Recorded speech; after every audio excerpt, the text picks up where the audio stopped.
family paid top dollar. For the suturing was $7,000. Did you have insurance? It didn't cover this. But she's not up front What do your parents do for a living? about her own family. My father works as a plastic surgeon. So your father performed the surgery? Yes, he did.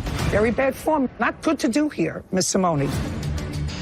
This is Judge Judy. 19-year-old Ariella Simone is suing Michael Sobolov and his son, 19-year-old Evan, for a dog bite that occurred during a party in their home. Judge, this is case number 27 on the calendar in the matter of Simone versus Sobolov. Parties have been sworn in. Miss Simone, how old are you? I'm 19. And Mr. Sobolov, what's your son's first name? Evan. Evan? Yes. How old are you, Evan? I'm 19. Mr. Sobolov, you were not at home when your dog bit the plaintiff. Am I correct? Yes, you're correct, Your Honor. On what date did this happen? I'm not sure. I think it was August 4th or August 5th. Is that correct, Miss Simone? No, it was August 3rd, Of what year? 2019. You left Evan alone in the house to watch the house, watch himself, and watch the dog. Am I correct, Mr. Sobolov? So you actually have no first-hand information about what happened on that day. That's correct, Your Honor. When August 3rd? I only found out today exactly when this happened. I think we were gone for a couple of days. Do you remember where you went? We were in New York for business. Who's we? My wife and I.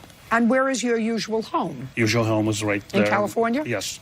So you flew to New York? Yes. Well, if you flew to New York, you had to have been gone more than 2 days. 1 day flying and 1 day coming back. And if you went there on business, you have to accomplish business. So that's at least another day. Your Honor, it could have been 3 days. Do you remember what day? Could have been. Do you remember what day of the week, Miss Simone, this happened? I believe it was Saturday. Okay. And you were there on what kind of business, Mr. Sobolov, in New York? What's the nature of your business? Garment manufacturing. Well, the garment district is closed on Saturday and Sunday. So if this was a Saturday evening that your son was having a gathering at the house and you went to New York, you had to be gone more than 3 days. It probably was 3 days, Your Honor. Again, I wasn't sure about the exact date. The trade shows in New York are usually on Sundays and Mondays, and we go to New York for trade shows, or we did before COVID. Okay, so Sunday and Monday, and you would have come home on Tuesday. That's correct. Okay, so let us say that you left on Saturday. Let's go over to Evan. Evan, did your father and mother leave on Saturday or Friday? They definitely didn't leave the day of, so I guess it was Friday or maybe a day before. Either Thursday or Friday? Yes, Your Honor. And they came back on Tuesday evening? Yes, Your Honor. When did you tell them that the dog had bitten the plaintiff? When they were in New York or when they came home? It wasn't until months after the event occurred when I found out there was a lawsuit involved. So you didn't tell them at all? No, Your Honor. Okay, very good. And at the time, Evan, so this is a year ago, so on what date is your birthday? August 21st, Your Honor. So at that time, you were 17? Yes, Your Honor. And the plaintiff was 17, is that correct? I must have been 18. Oh, no. What do you mean you must? Sorry, 17. Right, you were 17. How many people, Evan, did you have over at the house on Saturday night? I believe somewhere between 10 and 15 people, Your Honor. And had you discussed with your parents when they were leaving that you were having a bunch of teenagers over at the house? I told them I would be having friends over. That's a yes or a no? Yes. You told me you'd be having friends over. Anything more specific than that? No, Your Honor. Okay. At what time did you invite these friends over? I believe it was around 7 or 8 p.m., Your Honor. So you were having a Saturday night party. Did you specifically invite plaintiff, or was she brought by somebody else? Alcohol, or did you supply it? I did not supply any alcohol, Your Honor. There was none in the house. That's not my question. Oh. My question is, did you supply the alcohol? No, Your Or Honor. were people supposed to bring their own? A couple kids brought their own. I want you to understand, Evan, that I have had 5 teenage children. I have 13 grandchildren, 11 of whom have or are currently teenagers. Do you understand? Yes, Your Honor. Very good. So my question to you is, did you supply the alcohol, or did the people bring their own? The people brought their own, Your Honor. Great. Did you supply the food, or did people supply their own? I'm not 100% sure Well, if let's there go was back. food. There's always food. Either you ordered it in or you had it. You know, most Then I ordered- 17-year-old teenage boys. Well, Miss Simone, food. Was there food at this party? I don't recall there being food, actually. Pretzels, potato chips, munchies, anything? if there's nothing much to drink, nothing much to eat, what are we all doing at his house? There was alcohol at the party, but there was course no there was. food. There was no. I don't recall there being food.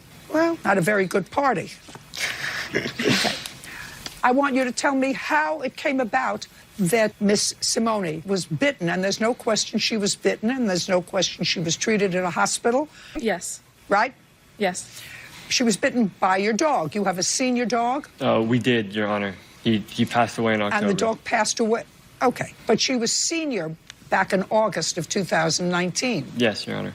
Is that right? Mm-hmm. So I'd like to tell me how it came about that Miss Simone was bitten by your dog. And what time did it happen? I'm pretty sure it happened around 11 p.m. and Okay, so everybody's been there drinking for at least 2-3 hours because it was called for 7 or 8, so now it's 11. So everybody, all the teenagers are all having a good time because parents are at a trade show across the country. 11 p.m. Go. so most of the kids were on the lower deck of my backyard, and my dog, who was really... What were they doing? They weren't eating. No, standing around talking. Maybe a couple of them were drinking. And then... And? I mean, there's a view you can see from that spot on the backyard, and only that spot, so we were just hanging out by the view. Okay, want to Okay. tell me what happened with the dog? So then the dog, he would usually try to stay by my side throughout the whole time my parents were away, but his legs weren't good enough. Don't tell me what I asked you what happened with the dog. I don't need a history. So the dog started... I just need what happened with the dog on the 3rd of August at about 11 p.m. with the plaintiff. started whining because he couldn't go down the stairs, and because it was late, I was worried about him making noise and disturbing our neighbors. So I left the group that was hanging out on the deck of our backyard, and I walked up the stairs, and I was just sitting with him, petting him, just trying to keep him quiet. And then that was when the plaintiff came over, and she tried to pet the dog. Came over from where? The deck where most You of the were people downstairs? Yes, Your Honor. Okay, so she came up the stairs. Yes, Your Honor. Okay, she didn't come over. She came up the stairs. And how many stairs are there? There's one flight of stairs. No, don't look down at anything. Hey, look here. Right here. How many stairs are there that you went up to sort of keep the dog quiet? Was the dog barking? He was whining. So you went upstairs to comfort the dog. Yes, Your Honor. And the plaintiff came up after you. Not right after. Is that what you're telling me? How much after? 5 or 10 minutes. So I was already Okay, so sitting you're down with up the there, dog. up on the upper level, Yes. on the deck. No, it was the Was deck is anybody the else up? lower level. And what's on the upper level? I guess this is the front part of our backyard. I guess that's where the door to our house is. Okay, and who was with you there? Me and then my friend Sol, and we were both. I was a few feet away from the dog, and he was talking to me. And then that's Okay, when so Ariella just you came and your over. friend. Yes, And she came up the stairs. yes, and then slightly towards the And? left, because we were to the left of the staircase, and she came over, Okay. and then she tried to pet the dog, and as soon as her hand got close to his head, he snapped at her. Okay, very good. May I see your medical bills, please? Yes. Mr. Sobolov, your son is seems like a very nice young man.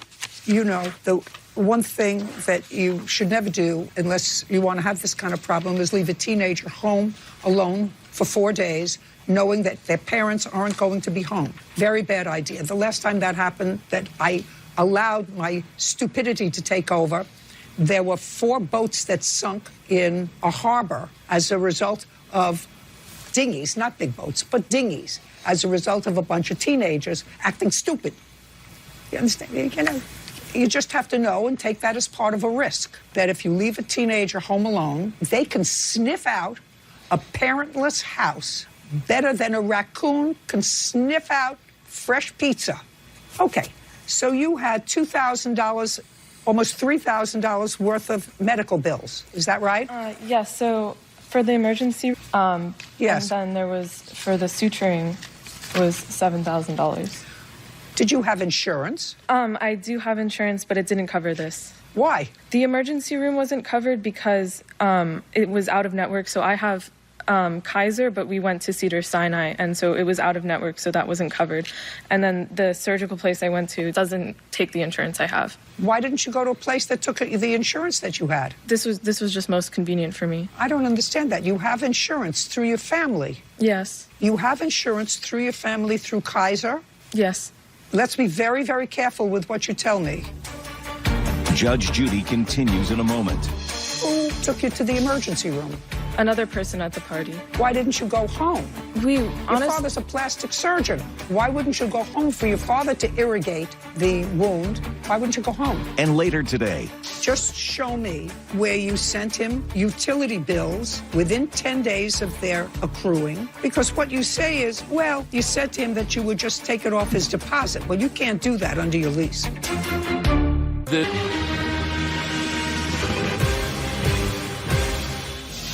Ariella Simone says a dog owned by Michael Sobolov bit her during a house party thrown For a by... living.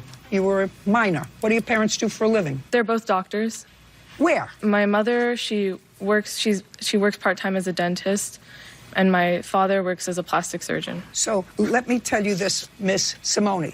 I don't believe that your medical bills were uncovered, so that's not happening for you. But I do believe, sir, that you're responsible for her pain and suffering. So now I'd like you to tell me about what happened after you were bitten. So, well, How many stitches did you have? I had just one set of stitches on my arm. How many? I have an image. I'm not sure about the exact number, but I could pull up that image. I'd like to take a look at it. All right. But just a second. Can I see the name on that bill, please? On that bill, the last bill. International Advanced Surgical. Where is that located?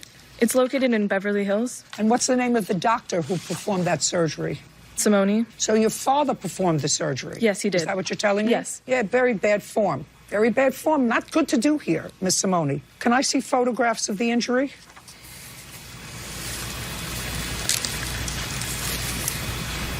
Okay, it looks like there were about 4 or 5 stitches. Is that right? Yes, that's right. Okay. And your father did that for you that day or the next day? The next day. Who washed off the wound? My father and then also again my father. Who took you to the emergency room? Another person at the party. Why didn't you go home? Your father's a plastic surgeon. Yes. Just a second. Your father's a plastic surgeon. Your mother is also in the medical field. Why wouldn't you go home for your father to irrigate the wound? Why wouldn't you go home? I should have, but I wasn't thinking straight at the time. And the first thing we thought was just to go to the emergency room. You have an old dog.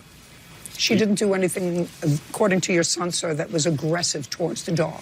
It's frightening to be bitten by a dog. She had 5 stitches. I'm certainly not paying her father's bill for stitching her up. When you leave a kid home and there's drinking in the house, things happen. There's nothing that the plaintiff did that was aggressive. What she did here today was foolishness to not give me that information right up front. Very foolish. Judgment for the plaintiff for pain and suffering only in the amount of $1,500. We're finished. Thank you very much.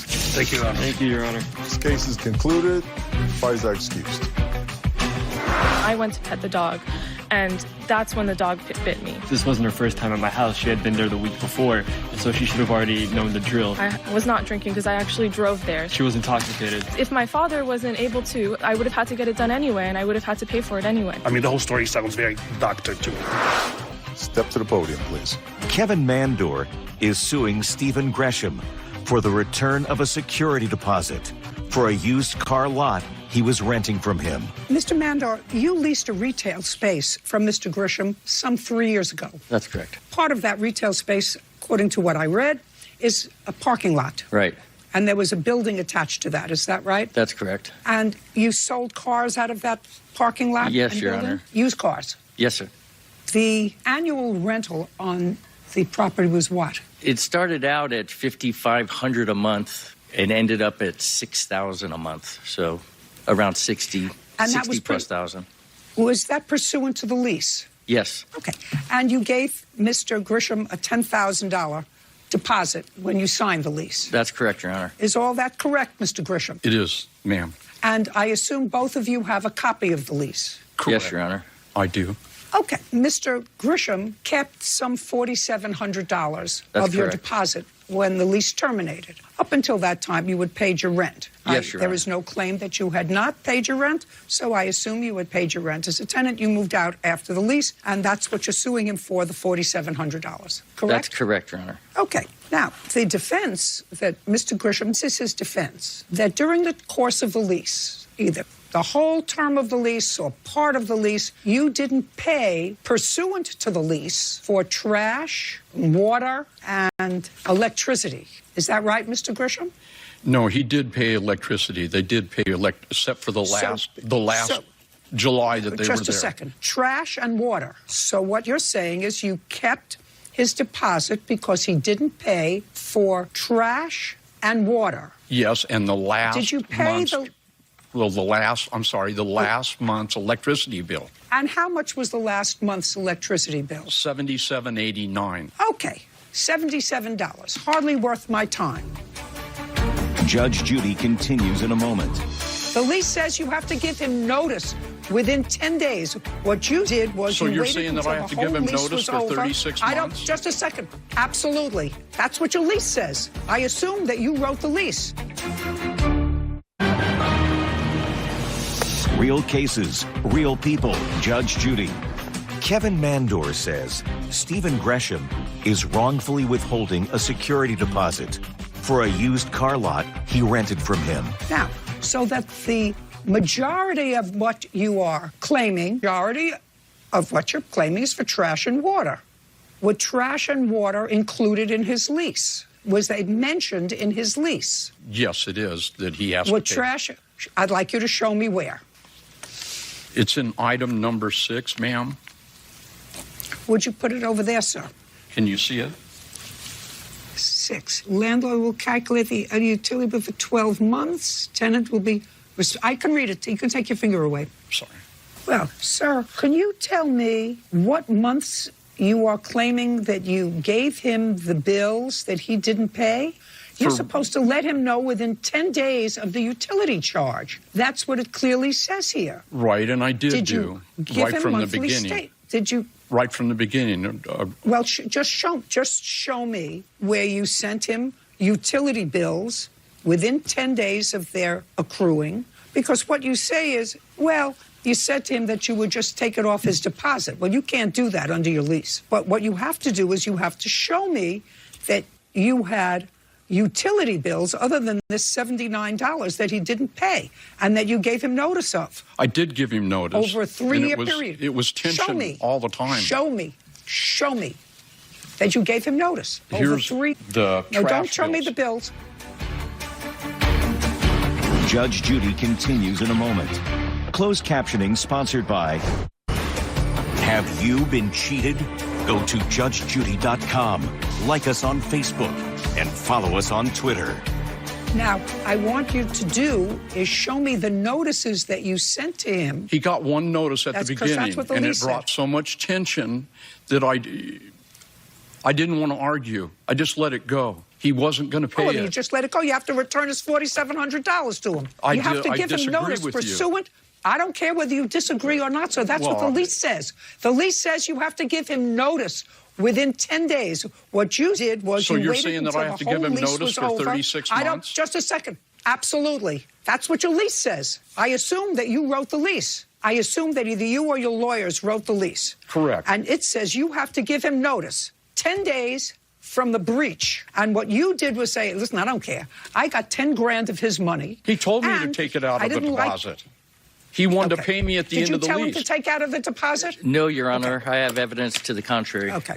That's not true. $4,700. Judgment for the plaintiff. We're done. Thank you, Your Honor. Bye. This case is done. Parties are excused. Judge Judy continues in a moment. Did you change the lock? I never change the locks. I took his key. Don't talk nonsense to me. I want to choose my words wisely. If I were you, I would choose them very wisely. Judge Judy.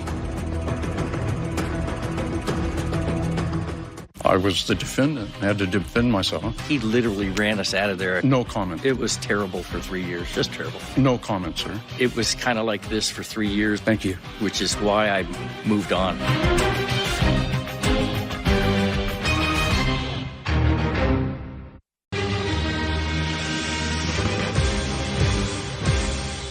Their so-called friend talked a good game. She wanted to buy a bar and she wanted to go in business with us. Then this scam went into overdrive. She has stated that she had bought her ex-boyfriend a Tesla. She asked us if we wanted the vehicle for $500. A new Tesla. We were fools for believing her. No, you were more than fools. This is Judge Judy. Jasmine and Jose Acosta are suing their former friend, Ramona Segura, for a loan, Disneyland tickets, a garage fee, and fraud. Order. All rise. It's case number 448 on the count. Thank you. You're welcome, Judge. Parties have been sworn in. You may be seated. Mr. and Mrs. Acosta, the defendant was a friend of yours. How did you meet her? We met her at the bar my husband works at. She's a regular there. We have mutual friends. And it is your claim that the defendant scammed you 3 times. Correct. Tell me when the first time was and how you think that she took your money under false pretenses. Okay, so it started that she was at the bar. She talked to my husband, asked him if we have any children. She stated that she works at Disneyland, that she could get us discount tickets as well as... Is that where you work? Yes, it is. Okay, go ahead. So she stated she worked there, that she could also get us tickets at a discounted rate as well as a hotel. We did mention to her that it was my daughter's birthday coming up in January, so we wanted to take her. Slower. Sorry. So we wanted to take her, so we thought about it for a little bit. When was this? This was in November of 2019. So we talked about it, we discussed it. She, gained our trust. Again, we have mutual friends. It's not someone we just... Don't go, just give me the facts, ma'am. So the facts, she told us it was the $300. Up front, we had to pay her $300 for her to reserve the hotel room. So that's when we went ahead and gave her $300 cash. So following the $300, it was a remaining balance of $200 the day of. And that was in December, the beginning of December. Eventually, you gave her, for this, $500. Yes. No, so it was $300. The day of, we were supposed to give her the remaining $200, but that never happened. We were never taken to Disneyland. It was canceled. We did not go to Disneyland. Well, who canceled it? We did, because initially, the first date that she was giving us to go, she had an excuse where we didn't go. So for the first day she gave us, it was an excuse that the park was busy. She started talking about this coronavirus that's going on. So you're missing me, and you're talking too fast. So you gave her the $300. Correct. And you made a date with her to go. Correct. She was going to be there because she works there. Correct. She canceled that date, or you canceled that date? The initial date. The first date? Yes. Who canceled it? She did. And what date was that? So she gave us a reservation for it to be the 8th and the 9th of January for us to go to Disneyland. All right, so she gave you the dates. These are the dates you can go. Correct. And you gave her $300. We gave her $300, yes. And you were about to go. On what date did she tell you that it was canceled? So she took the initiative because my husband... No, look at me and talk slower. I'm sorry. So she had took the initiative to cancel it because my husband got sick. Just a second. Yes, ma'am. So you canceled it? No. Well, if your husband got sick, then he couldn't go. Yeah, but she took the initiative to cancel. She said I had already... You may be right. Yes. But don't avoid answering truthfully. No, ma'am. He was sick. Correct. So you stop playing with your paper. He was sick so that you couldn't go on the 8th and 9th of January. Were you sick? Yeah. What was wrong with you? I had the flu. But I want to go because I want to take my kids. We were and then still she going. canceled Just a second. What? You had the flu and you were going to go? So it's my daughter's well, birthday. That's pretty selfish of you. No, and stupid. It's my daughter's birthday. I want to take my daughter. That was pretty selfish and stupid. If you have the flu, to go to Disneyland with a whole bunch of other people, to give a whole bunch of other people the flu. You canceled the 8th and 9th. Did you reschedule? We had rescheduled, but she never gave us a date. She was going to check the availability. And what happened? That's when, after Disneyland, she tells us that she was coming into a settlement for 20... Did you cancel the 8th on the 8th or the 7th? No, ma'am. When did you cancel it? We didn't cancel. She canceled. No, you canceled. You may say she canceled. Your husband had the flu. He couldn't go to Disneyland. On what date did you let her know that you had the flu? Sir, on she what came to the house that day when I was sick. What day? I don't remember exactly the date, but that was like 2 days before we were supposed to go to Disneyland. And then we were supposed to reschedule the date to go again. And that's when she came with that she got more money to pay my rent, if I know anybody. Now tell me about the next alleged scam. Yes. So following that, we became a friendship with her. We've gone out to eat multiple times. She had mentioned that she needed that she was going to get kicked out of her apartment, that she did not have funds due to her getting a settlement, that she was wrongfully diagnosed by a doctor, causing her to get multiple treatments, and they were rewarding her with $25 million. She said due to the IRS auditing her, her assets were frozen, so she had no money. Us as parents, we did feel bad for her because we even met her son, and she did not have $1,500 to pay for her rent. Well, she's working at Disney. Apparently, she had said that all her assets were frozen, so she wouldn't have access to her money. So since she was getting direct deposit, she did not have access to get any money from the bank. So that's when she inquired that if we know anybody who could lend her $1,500 and she would reimburse them double that, doubling the $1,500. We went to bed. Again, I felt bad. I am a mother of 3. And we spoke and said, let's lend her the money. On what date did you do that? We lent her the money in November as well, the end of November. She was paying her rent for December of $1,500. Let's leave the hotel room aside for the moment. Okay. Did the plaintiffs give you $1,500? They did. For what? To help me with my rent. It was never a conversation with Jasmine. It was always conversations with Jose. And he said that he's been in tough situations, that he had spoke to his wife. No. You owe him $1,500 so far. You still work at Disney? I do. Your bank's still frozen? No. But with Why? the Disney, can I say my side of the story?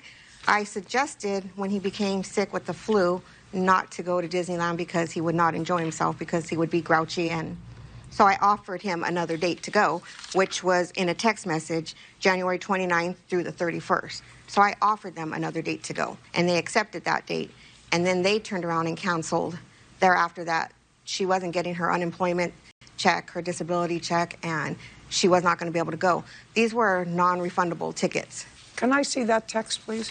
Notice how I sort of glossed over this $300 for Disney, because if you cancel a day before, usually, if you put down a deposit, they take your full deposit. Right, but he was sick, and Would you show this to them? So she offered you an alternative date? Yes.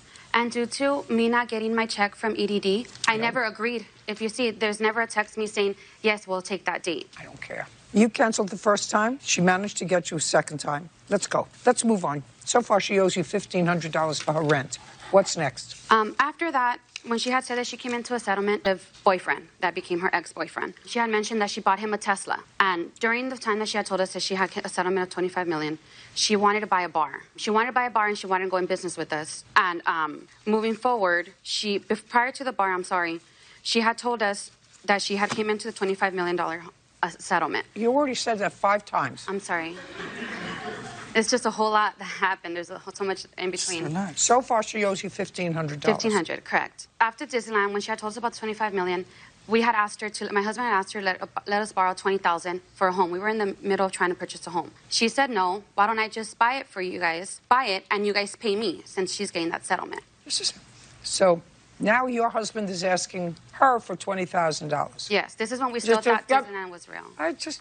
Yeah. So now your husband is asking her, who he's just lent $1,500 to, for $20,000 from her settlement, because now you see, for a house. For a home, correct. And she said... She said, that's when she had stated, that she'll purchase it and we would pay her back. That she could purchase it cash and we would pay her back. We got in contact with our realtor, and that's when we went house shopping. We went looking at homes for us. We went looking at homes for her. We were everywhere you could think of looking for homes. We actually opened escrow on a home. I have the purchase agreement here as well as the home. That's when we started asking her for all her bank statements. You need W-2, all the proof that you need to show that where the money's coming from. She had excuses left and right that her attorney... Did you give her any money for this home? No, ma'am. So what do I have to know about it for? Following that, so it's because it's one of the incidents with her, that's where we were back and forth with her with the whole home. I have proof of that as far as... Just a second. You didn't give her any money? No, I didn't give her any money for that. So let's move on. Okay, so then that's where it comes to the car. Where you see the $500 garage fee, she has stated that she had bought her ex-boyfriend a Tesla. She asked us, since we were going to be business partners, if we wanted the vehicle for $500. A new Tesla? A new Tesla, that she had already gave a down payment, and that all we had to pay was a $500 garage fee. Yes.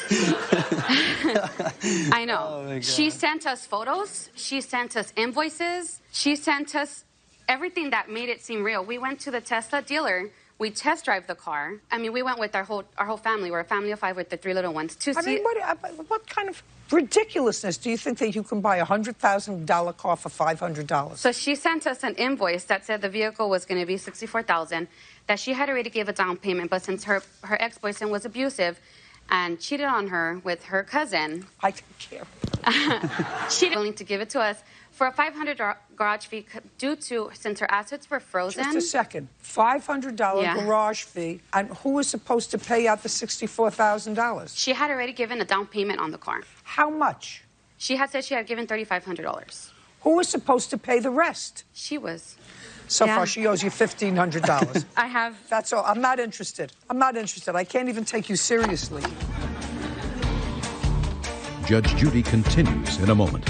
We were fools for believing her. Well, then, no, you were more than fools. But No, you were more than fools. She came around our kids. You were more than fools. You thought you were getting something for nothing. And later today, if the bills were in storage that you say she took and destroyed or she got rid of, then all you have to do is call up the company and say, I lost all my bills. Can you send me a copy? Where did you think you were coming today? To the beach?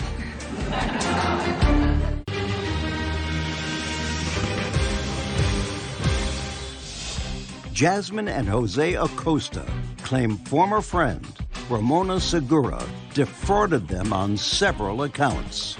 Now, so far, show me proof that you gave her $1,500. There you go.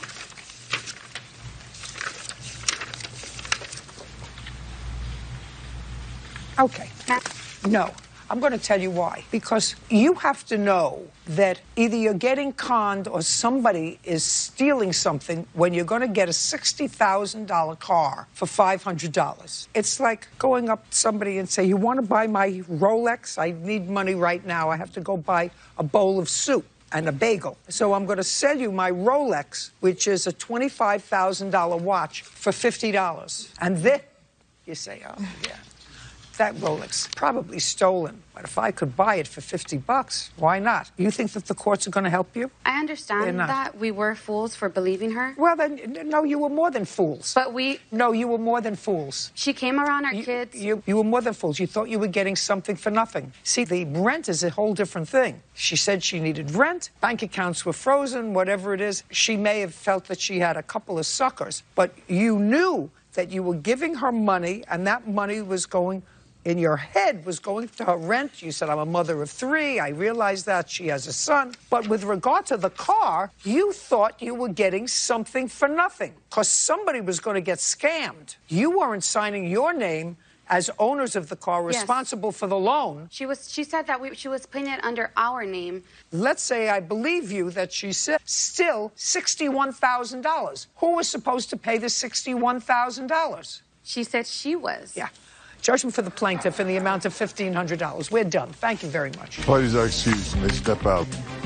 The accusations were false against me. She's a liar. She knows what she's doing. She's a con artist. I didn't owe him anything. Now I can't trust people. Jealous wife. She couldn't handle the fact that her husband and I became really good friends. We're not friends. Absolutely not friends. And now, the next case. All parties in the matter of Patterson versus Williams. Step forward. Donna Patterson is suing her former tenant, Glenda Williams, for rent, a car, the cost of a storage unit, and emotional distress. All right, so let me understand this, Miss Patterson. You owned a house. Yes. Was there one house on the property or 2? There was a mobile home and then a tiny house. And were you living in the house? No, I didn't live there. You didn't live there. You rented to people. Yes. At some point, the property went into foreclosure. Yes. Had you owned the property for a long time? A year. Did you inherit the property or did you buy it? I acquired it. From whom? A former friend and neighbor who no longer had any funds, so she said if I take it over. How much did you pay for it? I didn't. She quitclaimed it to me. Just a second. So you didn't pay for this property, but that property had taxes on it that you didn't pay. Correct. So your friend gave you the property for nothing. You didn't pay the taxes on it, and you rented, let me get this clear, because now it's becoming clear to me, you rented the house and or the trailer, one of them, to the defendant. She actually rented a room in the house. How many people did you have renting in the house? 5. So now let's understand this. So you You got this property for nothing. You didn't pay the taxes on it, and you were renting to 5 people who lived in the house. They paid you rent. Yes. At some point, all the electricity was cut off in the house and the trailer. So the whole place was being run by generator, but you lived someplace else. Correct. Now, where you lived, did you have lights? Yes. Air conditioning? No. Heat? No. Do you live in a cabin? No. What kind of place do you live in? I lived in a home, a regular house, but the air conditioning and heating had broke, so I didn't have it for 3 years. All sounds like a whole lot of problems to me. Judge Judy continues in a moment. You want to come back here when you have all the paperwork? I'll be more than happy to let you go outside. Now you have the name of the company, call them up, fax it here, and you can come back tomorrow. You want to do that? Yes or no? No. Of course not. Okay. Real cases, real people. Judge Judy. Donna Peterson says former tenant Glenda Williams is a squatter. Glenda's countersuing for the cost of a generator. Okay. In any event, what you say is that she became a squatter and didn't pay you rent. Correct. In a house that had been foreclosed that you weren't paying on.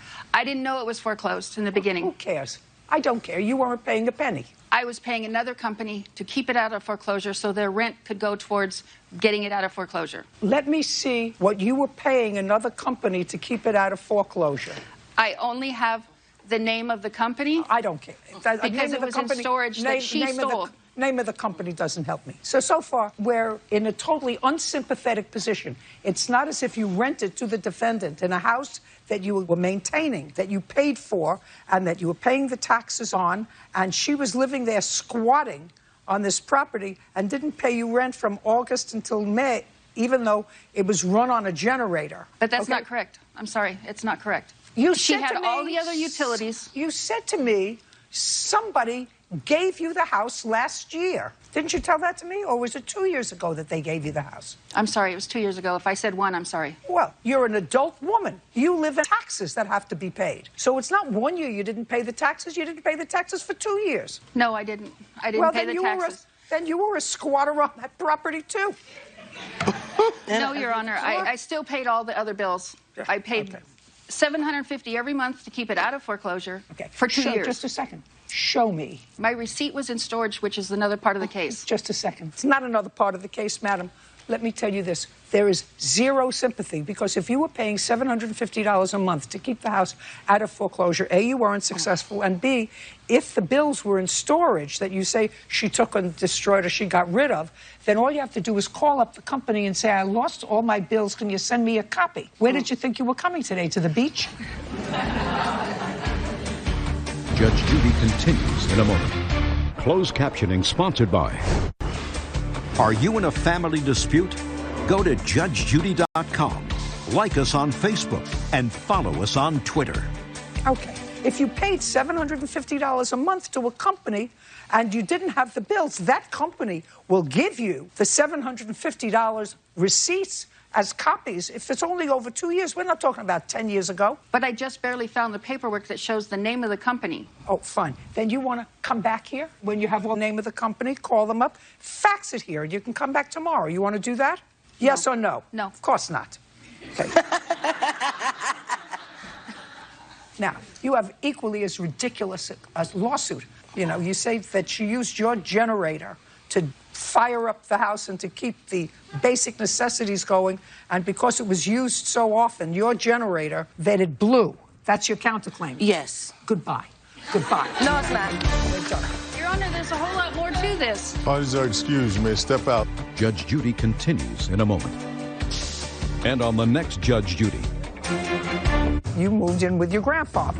A young woman runs into trouble. He punched you? He did, and that's when the chokehold happened. He's on parole for first-degree murder. Next Judge Judy. For 2 years, she didn't pay. I'm glad it is all over with. I paid for the generator to be fixed. She illegally hooked up the electricity. I paid $300 to fix it. Did a trench underground. I'm just so glad it's over. Never again. I am glad this matter is over with, and I'd like to thank Judge Judy for having me on her show.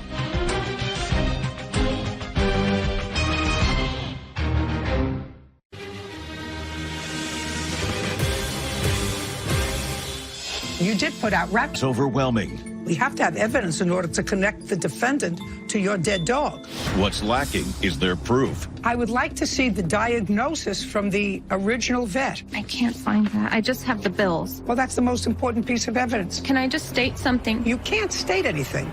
I want to see evidence.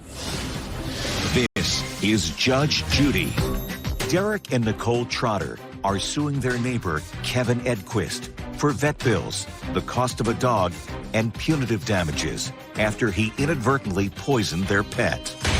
Judge, this is case number 73 on the calendar in the matter of Trotter versus Edquist. Parties have been sworn in. You may be seated. Thank you, Bird. Mr. and Mrs. Trotter, how long have you and the defendant been neighbors? Close to 18 years. How long has the wall been up between your two homes? Ever since we've been there. Your case is a sad one. According to you, you bought a puppy back in December of 2019. Correct. It was one of those adorable mixes of puppies. Small dog. There's a schnoodle, yeah. That's a combination of a poodle and a schnauzer. Yeah. Is that right? Very adorable, yeah. Yes. Anyway, I assume that your backyard is fully fenced? Yeah, it's a block fence, and we have a wandering fig vine that grows on it and up kind of over it. Is it all cinder block? I assume that you would let the puppy out by herself. Right, it was a boy, but yes. A boy? Right, male. It is your claim that the defendant negligently put out rat poison, and as a result of that, your dog was poisoned and died. Yeah. The defendant says, while he does acknowledge that months before he did put out some rat poison, you're going to explain to me why you did that and in what method you did that. It is your claim that there is absolutely no evidence that the rat poison caused the dog to expire, and especially the rat poison that you used. So, Mr. Trotter, you got the dog in December of 2019. Where did you get him from? We found an ad on Craigslist. And how much did you pay for him? Because that's part of your lawsuit. Right. He was $350. Tell me what happened in August. So on Sunday morning, August 2nd, we noticed that Loki was displaying just weird symptoms. He wasn't himself. He was just kind of hunched over, just looked off. We didn't give it too much thought. We fed him, and then we went away for the day and came back later in the afternoon. But was he left inside or outside? They have access to both. We have a doggy door. You have more than one dog? Yeah, we have two. Okay. So you noticed that Loki was acting in a lethargic way. Right. When you came home? Right. That was later on that Sunday, August 2nd. He wasn't at the we went to the back, found him kind of cowering by the pool, and he wouldn't come, and he was just really bad. So we took him to the emergency vet on the evening of August 2nd. Do you have a report from the vet? Yes. We have that report, yeah. We did one blood test, which came back negative for no, don't tell me what it came. No, just okay. Don't tell me what the blood test came back for. I just want to see your evidence. Okay. Here's a report. Thank you. Well, that tells me that the dog died. I would like to see the report from the blood tests that they did and the diagnosis from the vet. I don't have that one. Well, that's the most important piece of evidence. It should have been in the police report, is where it should have been, in our police report. Miss Trotter, yes. I'm sympathetic with you. I am a dog lover and sympathetic with you. But this is a court. Court rules on evidence. That's what we have with the vet that we took him to the following day. He made that report, and that was his findings. We took him to several vets. Well, he made the report based on... Just a second. I'll look at the second piece of information that you have. You do understand that the first piece of evidence that you have is of totally no value to me. Right. Because it doesn't give a diagnosis. Now I'll read this. I don't know why they didn't give us that. Okay, you brought your dog in and your dog was sick. You went to the vet. You didn't take the dog back to the first vet, which must have been an emergency vet. Right. You took the dog to this vet who examined the dog and says the dog seems to have neurological defects were observed on examination, okay? Intention tremors were noted along with delayed conscious of both limbs. Final component to Loki's breathing was also noted. I don't know what that means. I'm not a vet. He was 2% dehydrated and semi-non-ambulatory, and they prescribed some things. And they have a differential diagnosis of toxicity, a toxin. Bromethylene, yeah. So what you have is you have a differential diagnosis of a toxin. Right.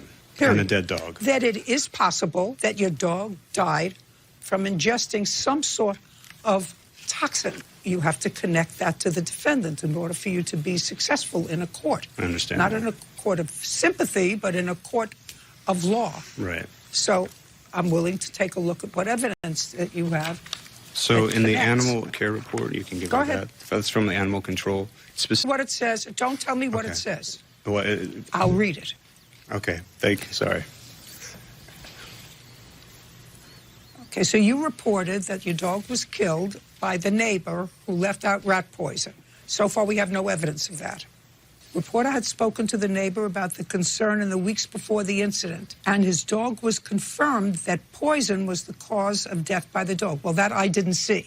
It said a toxin. As a little pet owner, a toxin could be a lot of things. Right. Could be something that they eat out on the lawn. If you keep reading, it'll connect it. Well, I will, but so far what I've read is just your synopsis without any evidence, because neither of the two reports that you showed me confirm that the dog was killed by a poison. Right. Nothing could confirm that. Okay, so except a neurological spinal tap is what the vets told us. In order to confirm this kind of poisoning, I just told your husband you're not a veterinarian, I assume. It's just what they told us. Which makes you not an expert. Just a second. I mean, are you just being purposefully obstinate? I told your husband you cannot tell me what a vet told you because that's hearsay and inadmissible.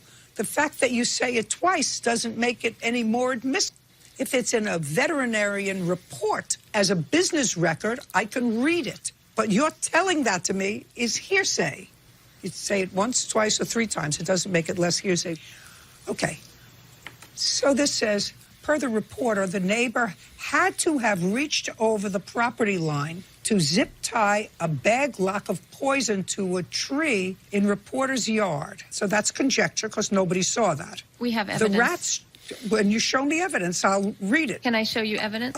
Not yet. Okay. Right now I'm reading what you put up here for me to see, which is just a story that you think may have happened. The rats chewed through the bags. The poison fell to the ground, and the dog ingested it. That's conjecture. You may have evidence to show me that that is what a fact is, but so far, that's all conjecture. That's not fact. That's what you think may have happened. That's not proof in a court. The zip tie is still on the tree, and the remnants of the poison are still on the ground in the reporter's yard. Okay. You wanted to show me something else, Ms. Trotter? So, Your Honor, here are pictures where my husband found the zip ties. The day he died, he went out in the backyard to see what could have possibly caused his death, and this is what he found. There's a few pictures here. Also, if you notice in that report that you just went over from the animal control, it did specifically say that Loki had green residue in his feces. It was bright green, the same color as the poison. Actually, Mr. Trotter, what it said was very clear. It said that it was reported to animal control that the dog had had discoloration in its feces for 2 weeks prior to his death. Yes. No, and also on August 1st, we also took pictures of his feces. Just what I'm telling you was that your dog was sick for 2 weeks. We didn't know he was sick. He had no symptoms. Listen to me. Do not interrupt me again. Whoever spoke to animal control confirmed to animal control that the dog had had green feces for 2 weeks prior to the dog getting sick. Right. I'm going to read it. I'll read it to you, Ms. Strata. Right. Put the other piece of evidence up again. Right. Okay. I'm not disagreeing with that at all. So this is from animal. Okay. You're interrupting. It didn't say that he had it. What you are doing is interrupting me. What you are doing is interrupting me. Throughout my conversation, they stated, we don't believe that Kevin placed poison out intentionally. However, we are upset that the poison was placed on our property without our knowledge. Okay. On August 5th, owner, the animal control officer said, I explained to the Trotters that there does not seem to be intent of crimes against animals and evidence that Loki passed away from the rodent poison as the blood work was relatively normal and there was no body to conduct an autopsy on. to conclusively determine that Loki passed away due to the ingestion of a specific poison set out by Kevin. That's what animal control says in their report, which is what, Mrs. Trotter, I'm trying to elicit from you. Can I say something? In order for you to establish that the defendant is responsible for your dog's death, you have to establish that the dog was poisoned. I have evidence that I'm still wanting to show you. I'm going to see all your evidence. Okay. I'm looking, you gave me this evidence. So we have obviously the stool was bright green. We noticed that 2 weeks prior, and also... It was bright green for 2 weeks. No, it was not bright green for 2 weeks. It was once. Off and on. Maybe a couple times over the 2-week period, we noticed his stool color was bright green. It was only on August 1st that we actually took pictures. But he had no symptoms whatsoever at that time. It was a raw diet, blueberries, yellow vegetables, and I went on a Facebook group that I go on to get their feedback, and since there were no symptoms, they told me they believed it was diet related. Don't tell me what anybody else told you. You can't tell me what anybody else told you. He had no symptoms at that time. It's Judge Judy continues in a moment. Here is another picture of all the zip ties that we cut off from his placement of putting these zip ties on our wall. The time my husband took these zip ties to him, he laughed in my husband's face.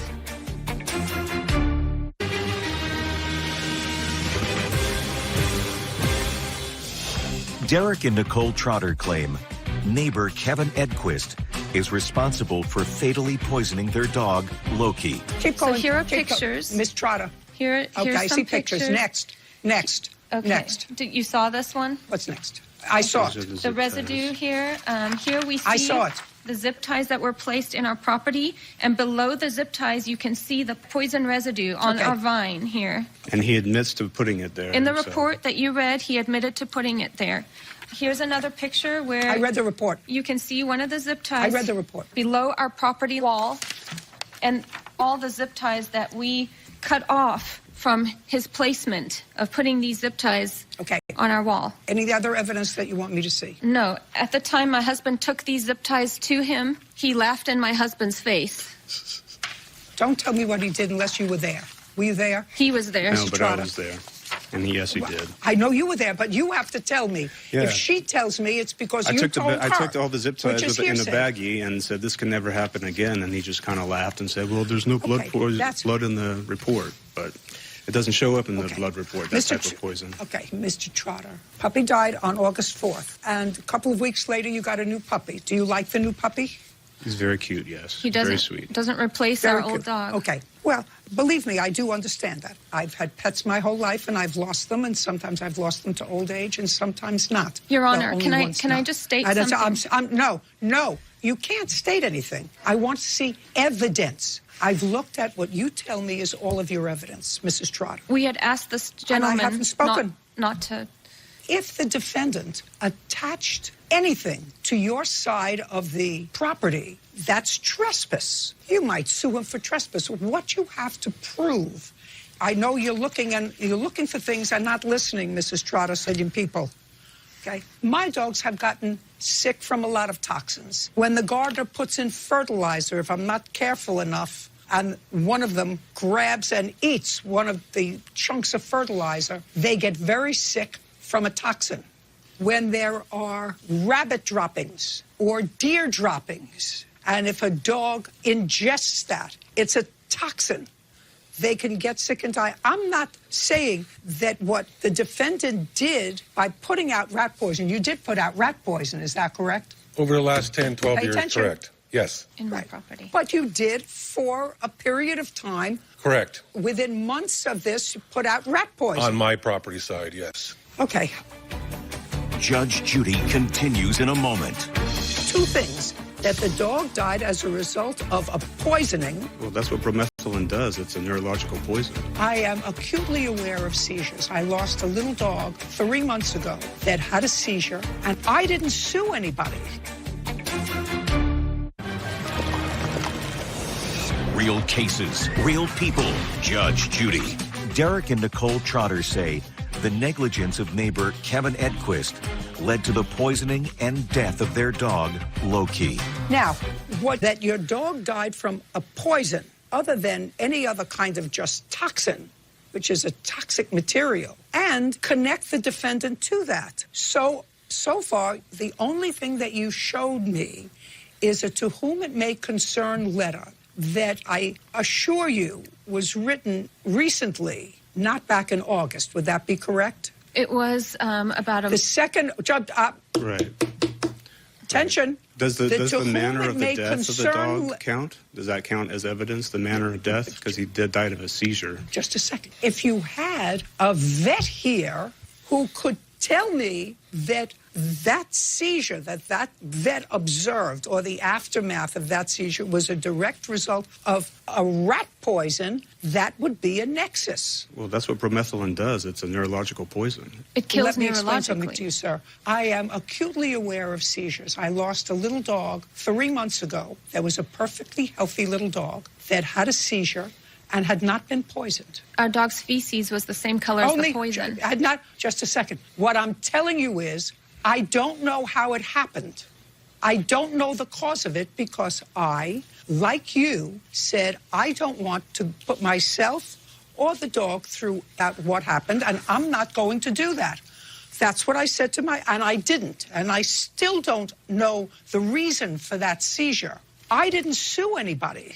You want to sue the defendant, and it is possible that some of the poison that he put out months ago dripped onto your property, and it is also possible that your puppy was licking that poison over a long period of time because there was some evidence of it for weeks. All of that is possible. We don't deal with possibilities in court. We deal with evidence. Two things: that the dog died as a result of a poisoning, and two, something related to the defendant that relates him to that poison. You haven't breached that first threshold that the dog died of a poison. The pictures that we showed you were placed in our property. No, there's no... Okay, right. There's no evidence of that. That's trespassing. Your Honor. I feel sorry for you. Now I'm finished. I'm actually finished with you. Judge Judy continues in a moment. Closed captioning sponsored by... Have you been cheated? Go to judgejudy.com. Like us on Facebook. I feel sorry for you. Believe me, I understand your pain, and I understand the fact that when you let a dog outside, especially a puppy, and you leave that dog the ability to go in and out all day long without being watched, things happen. It is possible, I'm not going to say it more than this time, it is possible that the dog's death resulted from the rat poison that the defendant put out on the property. You have not proven to me that your dog was poisoned through evidence that was clearly available to you, and if there was evidence that the dog was poisoned, it would have been in the blood work. Okay. And if it wasn't evident in the blood work, then when the dog died, you could have had an autopsy to establish to your own satisfaction that the dog died as a result of poisoning. We didn't know. All right, until case we is found dismissed. the We're poison. done. Thank you. We're done. No. This case is concluded. Parties are excused. And on the next Judge Judy. The agreement was I would collect payment at the end of the classes. What justification is there not to pay her any money? She was late. She probably doesn't understand what she's trying to say. Judge Judy. We know it was him. We know he did it. We know he put the poison on our property. I didn't put poison out. I didn't poison. But he's not a decent human being. I had put poison out over the 10, 12 years, but not during this period of time. No, we've had dogs for 13 years, never had a problem before until recently, and we asked him not to place poison there. It's possible. It could be the pull guy. I don't know. It could be something else. I have no evidence. And he didn't care. He still put poison in our property, which we did not know about. It was a money grab. I went over to approach him, and he basically laughed in my face about it. And I told him, I'm very sorry for loss of your dog.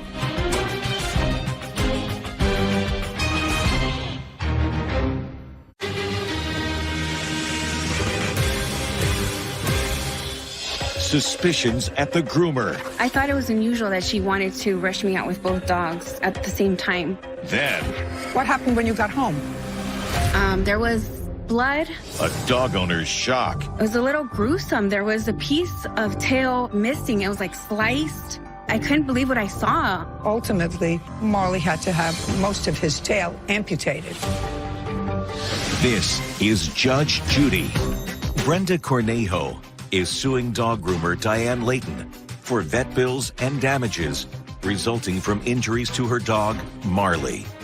Judge, this is case number 84 on the calendar in the matter of Cornejo versus Layton. Parties have been sworn in. Ma'am, have a seat. The animal is your dog. How old is the dog? Marley is almost 7. Have you had him? I've had him. I adopted him. You adopted him when? It was June 16. So you've had him about 4 years, a little over 4 years. Do you have any other dogs? I do. I have a beautiful German Shepherd. She's a female. Her name is Penny. And they get along really well. The defendant is a dog groomer, and from your papers, it appears as if you've used her in the past. Have you used her for both dogs in the past, or just this dog's name is Marley? This is Marley. I've used her for both of my dogs because I would take them together. Since at least 2016? Correct. How often do you take Marley to be groomed? He gets groomed professionally about every, I would say, 2 to 3 months. It just depends on, how dirty he gets. But I bathe my dogs in between the groomings. And other than this incident, which brings you to court today, you've been satisfied with her work? Yes. Now, according to your complaint, there did come a time, this is the last time that you took Marley to the defendant, that there was an issue. Yes. On what date was the last time that you took him for grooming by the defendant? Yeah, so he was last groomed by Diane Layton on July 21st, 2020. You had noticed any injury to the dog's tail? Absolutely His not. tail, nothing. Absolutely not. What time, if you recall, did you take Marley into Miss Layton to be groomed? I dropped him off. It was, I would say, around 10:30, 11.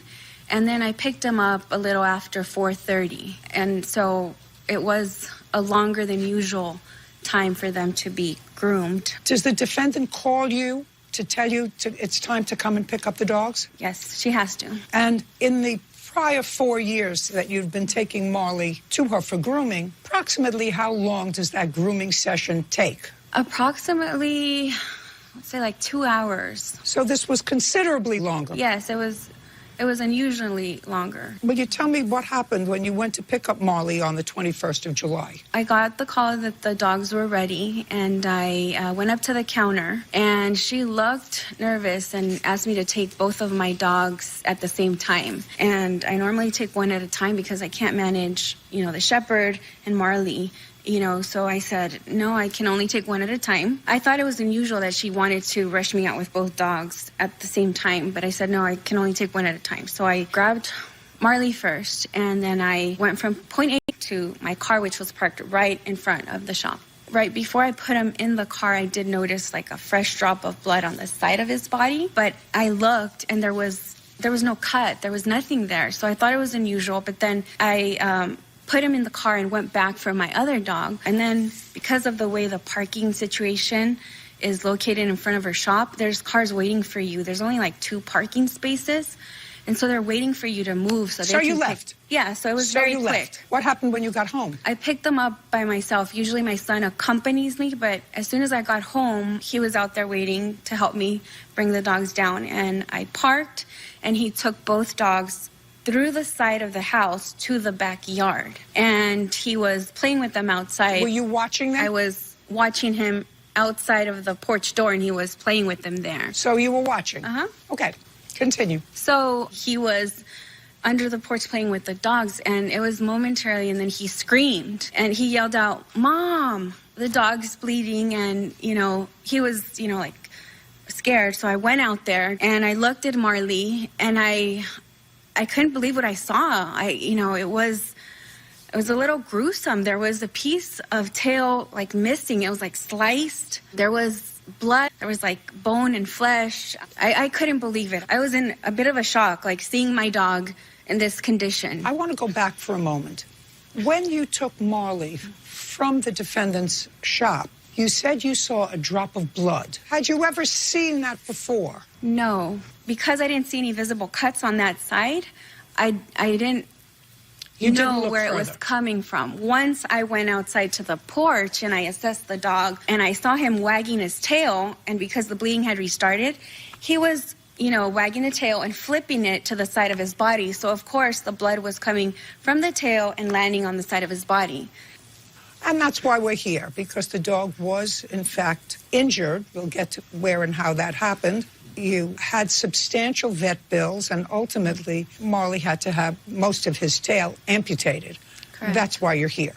Correct. The defendant has a whole other menu of excuses as to why this didn't happen as a result of her, but happened as a result of probably your neglect. So after you saw what happened, I assume you took the dog directly to your local vet, to the vet that you use. Correct. There was no delay. So I called the vet, and unfortunately, it was almost closing time. What did you do? So I frantically started searching. We don't have any appointments. So you found an emergency vet? Yes. I would just like to see the vet's report and bill. First, the report, if you would. So they gave me this. This is what they gave me. Okay. Did they stitch or bandage? They did a clip and clean, and they did IV antibiotics. They placed a bandage and e-collar. They gave him Did she go back? antibiotics. I can read. Did you take the dog back to another vet subsequently? So this was the original vet visit, and we kept in touch. Listen to me. The answer is either yes or no. Did you take the dog back to another vet or the same vet? I took him back to the same vet until the 28th. Okay. I would like to see the other bills and reports from the same vet. So this one was so that's $400. the first one. And then there was a recheck here for pain medication. And the rechecks aren't billed, so it's just rechecks. They gave me... I understand. I'm reading it. Don't tell me what they said. Okay. And that was on what date, the 28th? Yes. Did you take the dog back to this vet or to your regular vet the next time? I took him back to my regular vet as a 29th, and I have a note. May I see it, please? Yes. So they actually gave me an exam note. Don't say anything. Don't say anything. Sorry. When was the next time? Just give me the date. So he was... Just give me the date. I see that the dog was not eating. On the 29th of the morning was the second opinion from my Yes. vet. And then... I see that. And within an hour, I see took that. him... When was the next? On the same day. The same day his tail was amputated with surgical intervention. At what vet? True Care for Pets. It's an emergency pet center. May I see the write-up and the bill for that, Yes. please? So this shows... Don't tell me what it shows, just put it down. And can I see the bill for that, please? Yes, so...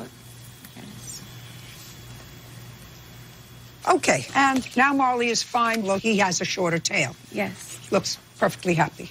Yeah. Okay, but it wasn't for a long time. All right, Miss Layton, tell me what happened on the 21st of July. On the 21st, she came in around 11 o'clock, and we start taking our dogs in at 7 o'clock, so she was one of the last dogs we took for the day, so that's why they were there so long.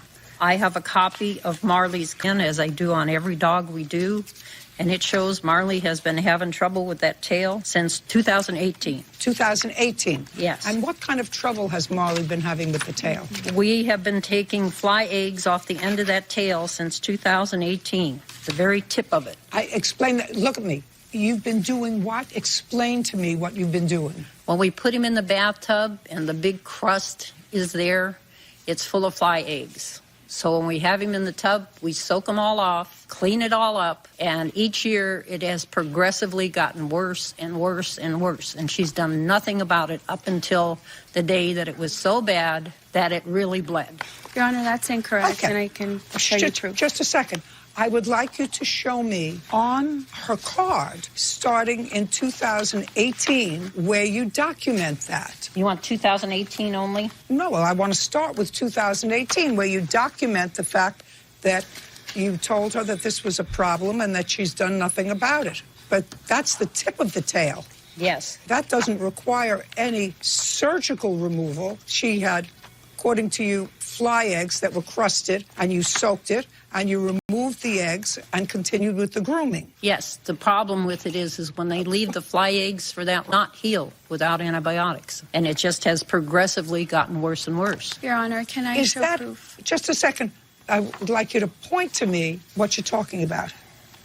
Okay, and read it to me. Okay, August 9th of 2018 was the first time we started seeing trouble. Tell me what it says. It says... Read exactly what it says in 2018. She takes a 7 on the body, which makes the dog bald, which makes him more susceptible to flies. Okay, no. Just read what it says. 7 everything, number 10 on muzzle. Had bloody tail. Wait just a second. Had bloody? Your Honor, she forged that card and I can show proof. Just a second. I don't want to hear you. Judge Judy continues in a moment. I only want you to read me what you did, not your groomer. That's hearsay. Are any of them here today? I didn't bring any. I thought the card was good enough. It has their initials and their signatures. How do I know who they are?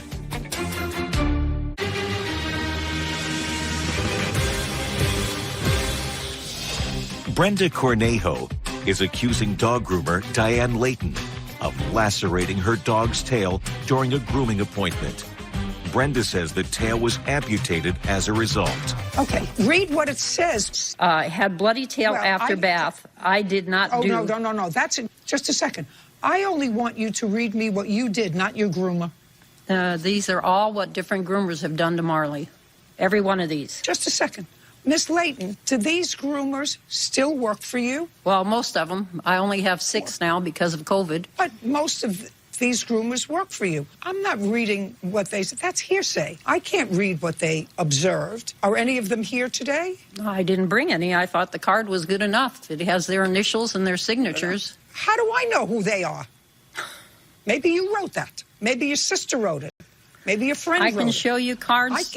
That's the way courts work. Courts have to have witnesses that they can examine. And they can say, describe what you meant. That if you said you saw a bloody tail, explain to me what you meant by bloody tail. I have to be able to ask a witness. Do you understand? I have cards on, yeah, I do, but I have cards on every dog we do, and every dog, everything is noted. Everything. That's what this catalog is. Your Honor, can I show proof of her false statement? Absolutely. I mean, I'm discarding it anyway, but if you want to tell me why it's false, you can. So her statement is completely false because she's claiming that condition or a tail problem or supposed bleeding, which aside from the pictures that are dated from 2017 to the present of February 2020, I have my witness who has seen my dogs. Her kids have played with my dogs. They've seen him in the front yard. Now I'll hear you witness.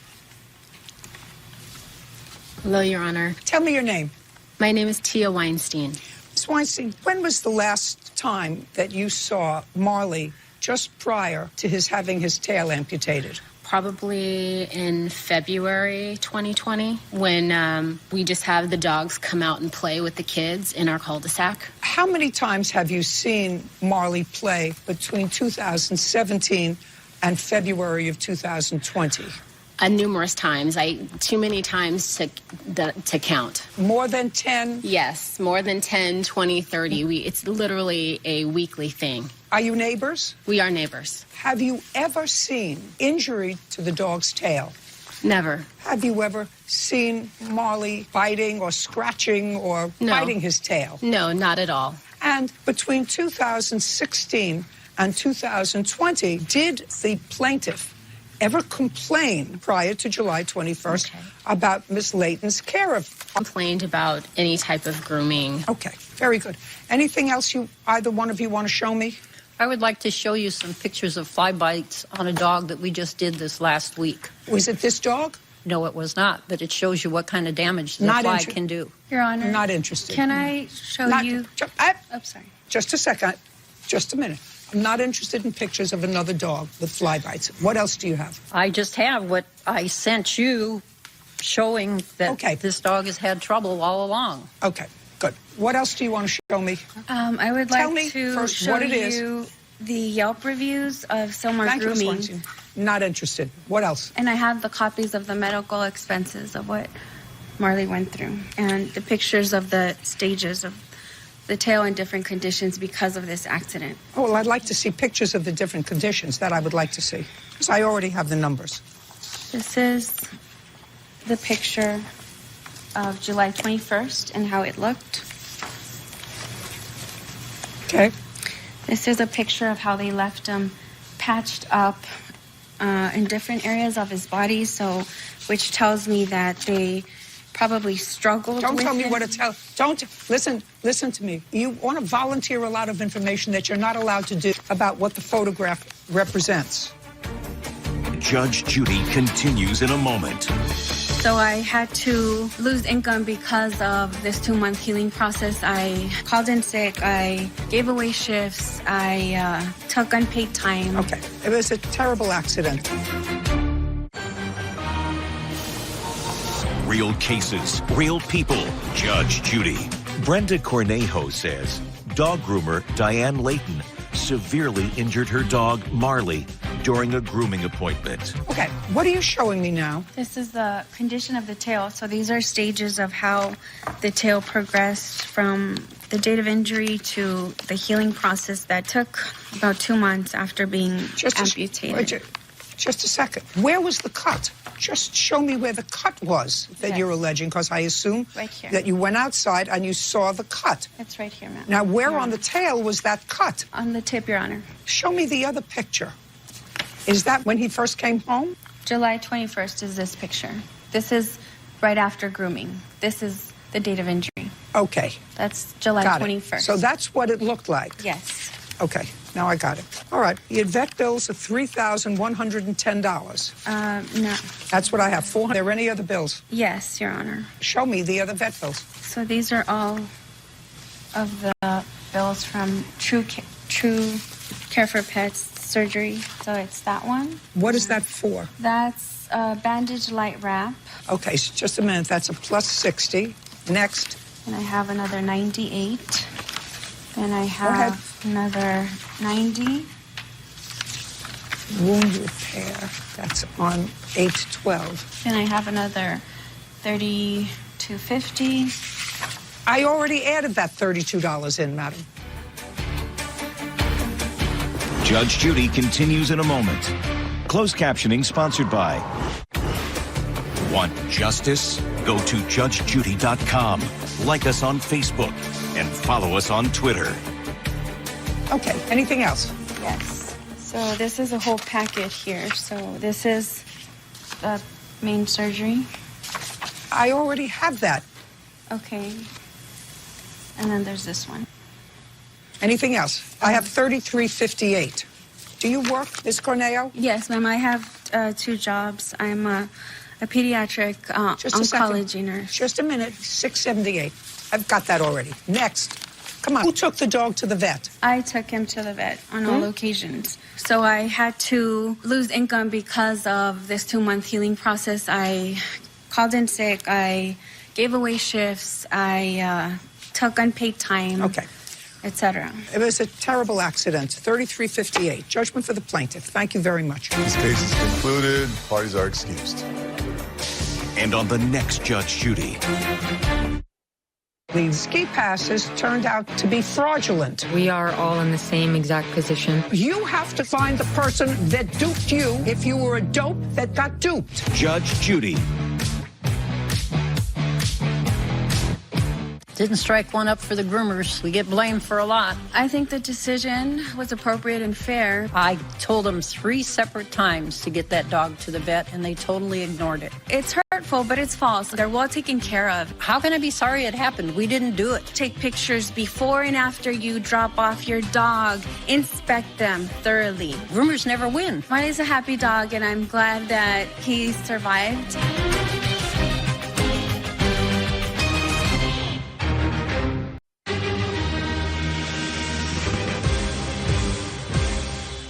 Did you see her riding the bike? She collided into my bike, and I had to stop my fall before I was hit by a truck. She said, "I'm sorry, but I'm running late for school." Or a cyclist going against the flow. You were coming from the opposite direction. In California, it's illegal to drive against traffic.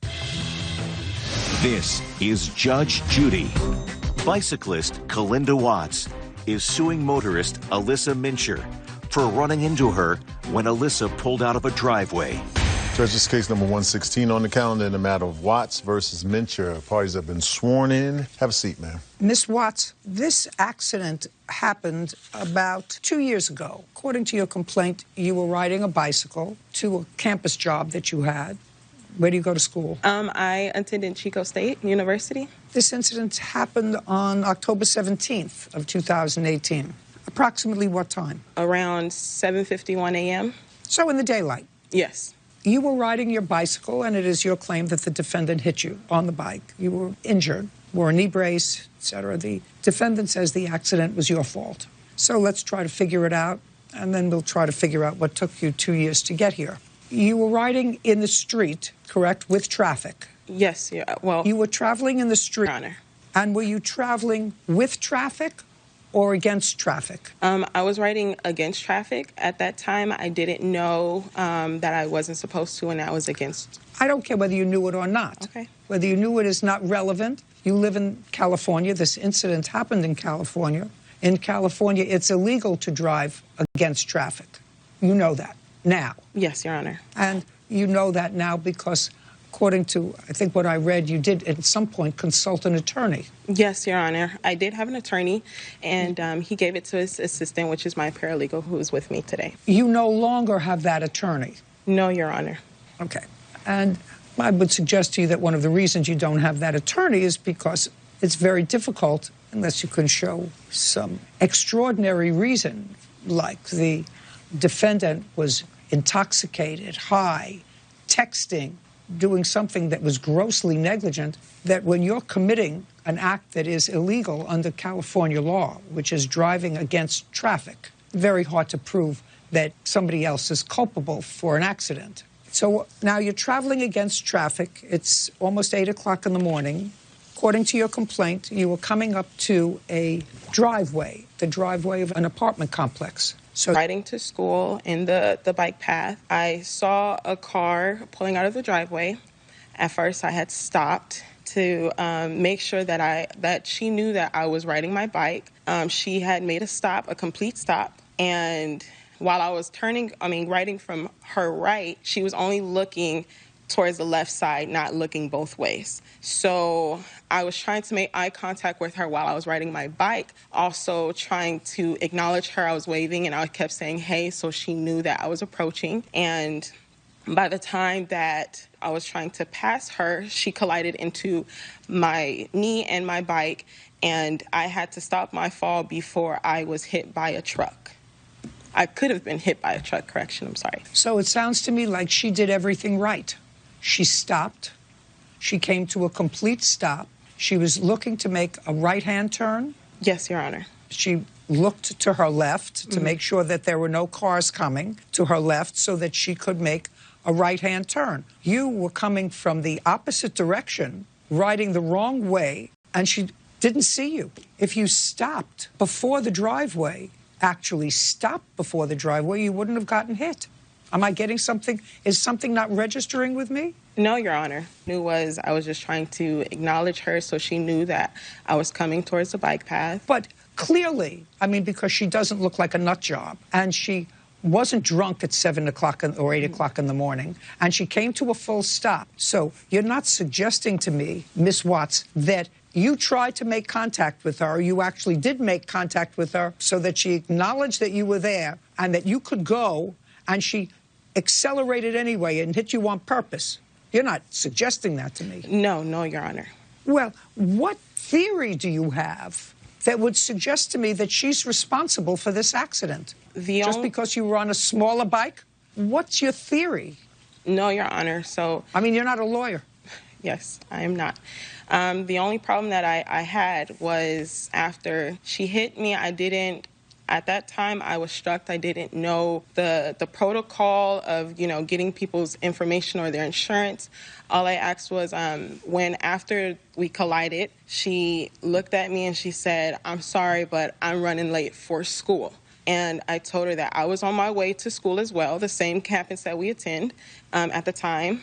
And all she did was give me her number She put it in my phone, and there was a witness that was there that pulled over and got back in her car, gave me my phone, got back in her car, and she just left. I tried to get in contact with her the next day because I told her I didn't want to file a lawsuit. I didn't want to sue her or anything because I was dealing with the physical pain from the handlebars colliding into my rib cage, and I went to the hospital that same day, just stating about, I just told her once I got in contact with Alyssa at the time, I told her, all I want is for you to just pay for the medical bills. That's it. I didn't want anything else. I didn't want to press charges. When I told my family, they told me it was best that I got her insurance information because that's what you're supposed to do when you get into an accident. So she just kept denying and didn't want to give me her insurance. And I told her, once again, I don't want to sue you. I don't want to press charges. I just want your insurance information because that's the protocol that we're supposed to do, and that's what my family requested. She hung up in my face. Yeah. I kept calling her. She did not answer and was ignoring my calls. I sent her a text message that on the 19th, just reinstating that I didn't want to sue or do anything. All I wanted was her insurance information. And she still never responded. What did you want? Just a second. Just a second. She should have given you her insurance information, except the accident was your fault. I mean, protocol was she should have given you her insurance. But according to what you told me, Miss Watts, the accident was your fault. You were driving illegally on the wrong side of the street. She came to a full stop at her parking lot and didn't see you traveling the wrong side of the street. And as you said, the two of you collided. Now, let us assume that you were not hurt and you didn't have sore ribs and you didn't have a sore knee for a few weeks. Let's say you were not hurt at all, but your bicycle scratched up her car and she had a counterclaim that your bicycle scratched her car. I would dismiss your lawsuit and grant her counterclaim because the accident was your fault. The fact that you were hurt is sad, but irrelevant to the fact that the accident was your fault. And ignorance of the law is no excuse. You now know, and the attorney that you spoke to told you that California law says that you must drive in the direction of traffic, and it's illegal to do so otherwise. So, and I'm sure the attorney told you that. Yes, Your Honor, and I take full responsibility. Well, if you do, then you understand that I'm dismissing your lawsuit. Just because there's an accident and somebody gets hurt, it doesn't mean that it's somebody else's fault. Now, there's no question, Miss Mincher, that you should have given her your insurance and make a judgment like I'm doing today. Did you have insurance on your car? I did, yes. In October of 2018? Yes, I did. Okay. What make and model car do you have? At the time, it was a 1995, let's see.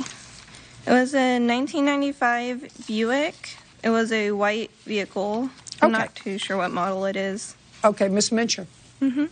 The plaintiff tells me, true or not, that she tried to make eye contact with you. Did you see her riding the bike? Judge Judy continues in a moment. Did you go to work the next day? Yes, Your Honor. Did you use the same bicycle that you had used the day before? No, Your Honor. Ever since that accident, I've never touched my bike again. And later today, I want to know where June's rent was. Where June's rent was? Yeah, you were supposed to pay $350 for June. Why didn't you pay it?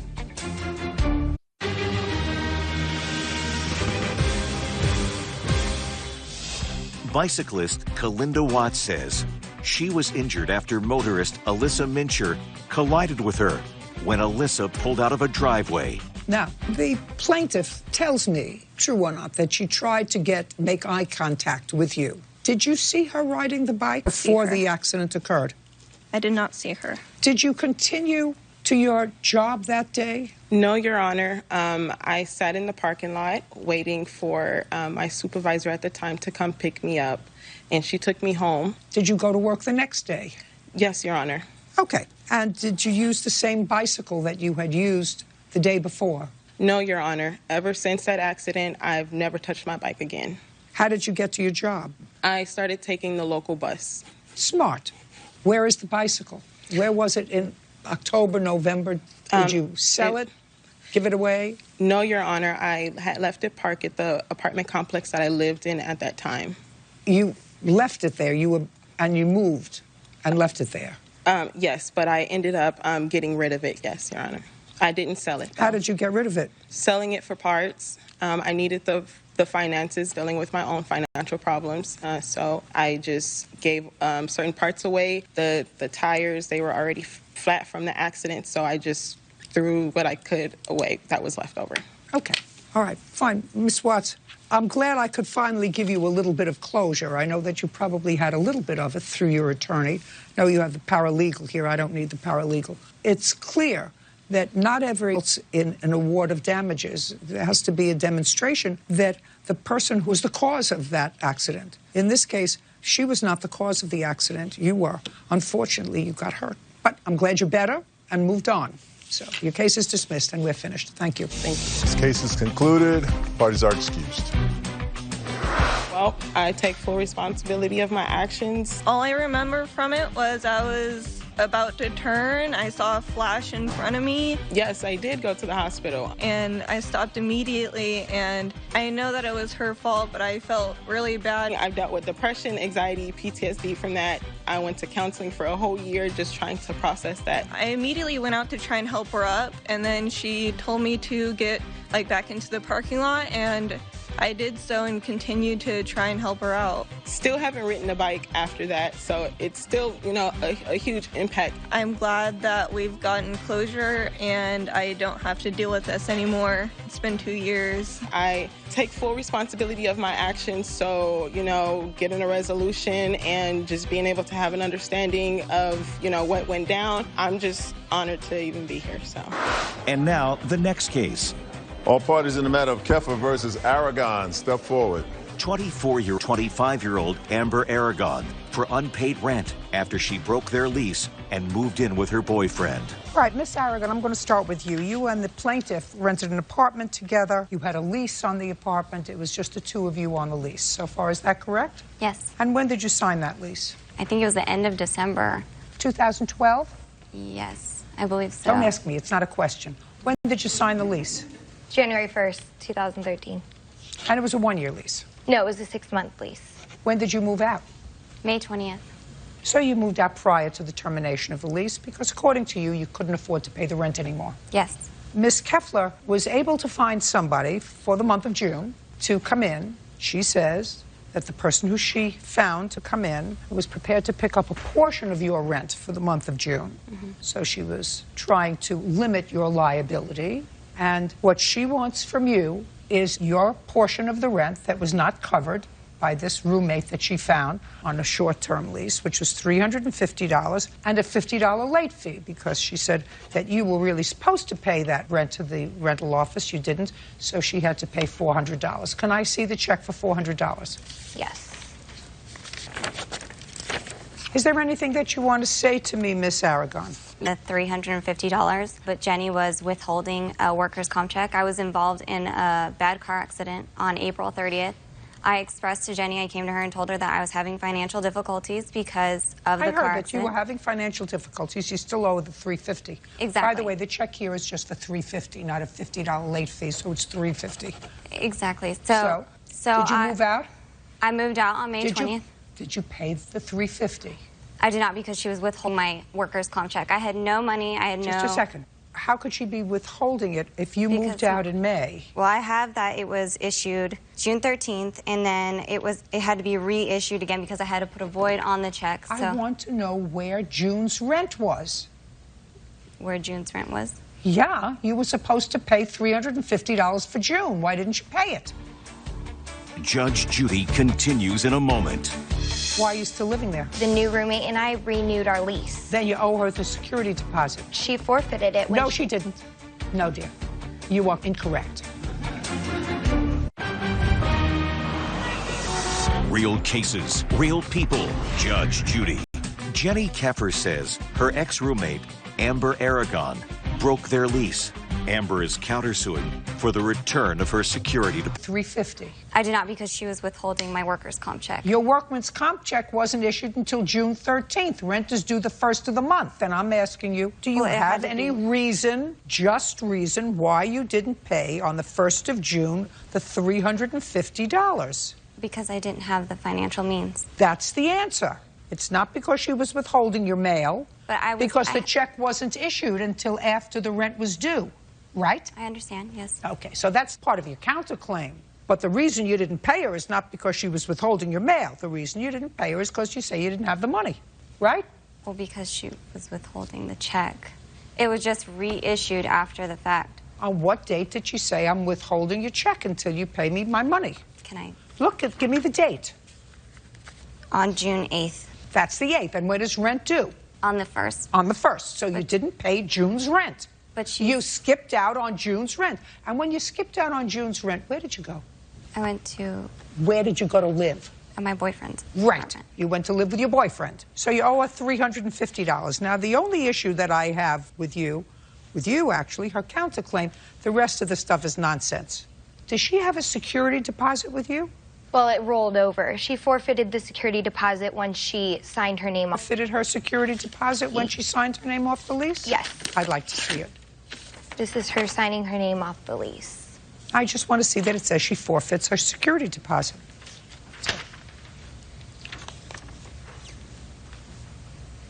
It says the security deposit will be retained by the landlord until possession of the property is returned to the landlord. Have you done that? No, I still live there. Still live there? So I didn't get any security deposit back. Just a second. When was your lease up? July 1st. Well, why are you still living there? Because the new roommate and I renewed our lease. Then you owe her the security deposit. She forfeited it. When No, she didn't. No, dear. You are incorrect. Judge Judy continues in a moment. Closed captioning sponsored by Real Cases, Real People. Judge Judy. Have you been cheated? Go to judgejudy.com. Like us on Facebook and follow us on Twitter. Okay, just because you and your new roommate decided to stay on in the premises, her obligation under that lease would have terminated automatically. So you have to return her security deposit. How much did she put into the security deposit? It was $580, or cleaning fee that the apartment automatically takes out when the lease is up. So 580 minus 120 is 460. No. She owes you $100. You have a security deposit, you're going to get it back. Keep the apartment nice and clean. Anything else? There's nothing as far as regarding the fact that she was withholding my check, and I was late on bills and everything like that because she was withholding my workers' comp check. When did you finally get the check? It was issued on June 13th. It came probably like 3 or 4 days after that. So you got it within 3 days? Yeah. So it wasn't that much trouble because you were living with your boyfriend, right? Well, I still have to pay rent with my boyfriend. How much rent did you have to pay with your boyfriend? I had to pay $500. I don't believe anything. Okay. You owe her $100. That's all. Thank you. Please excuse me. Step out. Judge Judy continues in a moment. And on the next Judge Judy. I guarantee you, he thinks he's God's gift. Charmed out of her money? You gave him a credit card, then you gave him another card. That's not smart. My bad. Judge Judy. I don't agree with the fact that I have to give her security deposit back because we never even discussed it. I don't think that she was necessarily take over her half of the rent, and she still couldn't afford to pay it. I couldn't afford it because I got in a car accident. I didn't know exactly what my financial situation was going to be like. She tried to find someone off Craigslist, but I am not about to live with some sketchy person off Craigslist. I did look on Craigslist. I did ask around and see if anybody that I knew would be able to just basically take over the complete portion of the rent. What friendship? We're not friends. I don't know. It was kind of out of my hands, considering I got in a car accident. I couldn't afford it. So maybe drive careful. Choose your roommates wisely.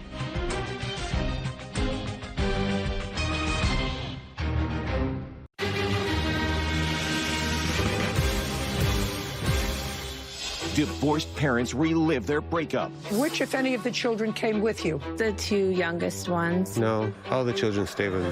There's a truth-telling problem. So living together again was a mistake. She did move back into the house. Yes, ma'am. It was a tumultuous relationship. You have 4 children, and you have 2 young ones. They're the only victims of your irresponsible behavior and hers. This is Judge Judy. Thomas Mercer is suing his ex-wife, Jennifer Mercer, for an unpaid loan to buy a car. Judges, case number 79 on the calendar in the matter of Mercer versus Mercer. Parties have been sworn in. And you have children together. How many? 4. How old are they? 23, 19, 11, and 8, Your Honor. You were married in what year, sir? We were married in 1999. And divorced in what year? We separated late 2012, divorced in 2016. You separated in what year? I didn't hear that. Late 2012. And according to you, divorced in 2016. Yes, ma'am. Do you remember in what month you divorced in 2016? I don't. Do you remember, Ms. Mercer? I do. What month in 2016? I do not, Your Honor. Okay. Well, you do remember in what year in 2017 that you reconciled. What month was that? I believe, I wrote it down here. I believe the month of May is when we did. Okay, Miss Mercer, were your 11 and 8-year-old children in school when you reconciled? Yes. Were they actually attending school, so it was in the winter, spring, as opposed to the summer? I believe the summer, yes. When you say you reconciled, in the divorce, sir, listen to me, that's not your story, that's her story. In the divorce, who got the house? Me, Your Honor. You did? Yes. Yes, ma'am. And where did you move, Mrs. Mercer? I moved into an apartment. Which, if any, of the children came with you? I took the 2 youngest ones. All the children stayed with me. Just a second. Don't speak unless I'm asking you a question. Sorry, ma'am. Go ahead. I took the youngest ones. They were only 1 and 3 at the time. And the 2 older ones who were then in 2016, 15 and 18, they stayed with their father. Yes, Your Honor. Did the judgment of divorce provide for custody, Ms. Mercer? Yes. Who had physical custody of the children? Thomas was awarded physical custody. Of all 4 children? Yes. Was that on consent, or was there a hearing? We had a trial. We had a 3.5-year trial, roughly. You mean during this 2012 to 2016 separation, there was a trial? There was. That took a long time? Yes. And during that time, where were the 2 youngest children? With you or with their father? We were doing like a temporary order where the judge had time with me and then time with Thomas, with the kids. So it was a temporary order until it was final. That took too long for whatever reason. Yes, it did. I cannot imagine what reason a trial involving young children takes 3 years. Ridiculous. All right. Now, at some point, you... Yes. How long did you stay there? A little over a year. Until when? Until I was told I couldn't return. What month? What month? It was in May. So you were there for about a year? Yes. And, Mr. Mercer, this is your claim. Your claim is that in 2017 or 18, your former wife needed a car. You loaned her money for a car in which you took out a personal loan. Yes, ma'am. Is that correct? Yes, ma'am. And in what month and year did you do that? The loan was taken out in 2019. Your Honor, can I back up a little bit before that? Just a second. Is what you're telling me, you're going to have to show me the loan papers. Do you have the loan papers? Yes, ma'am. Okay. I want you to look at them and tell me what month and year you took out the loan. You say in June 2019, I loaned her $3,500 so she could repair her car. Within 2 months, it wasn't working, and she needed another $9,000. Yes, ma'am. It's more money than I 5-1. had. So let me see it. Put it up on the evidence screen. The first loan that you say was June 2019.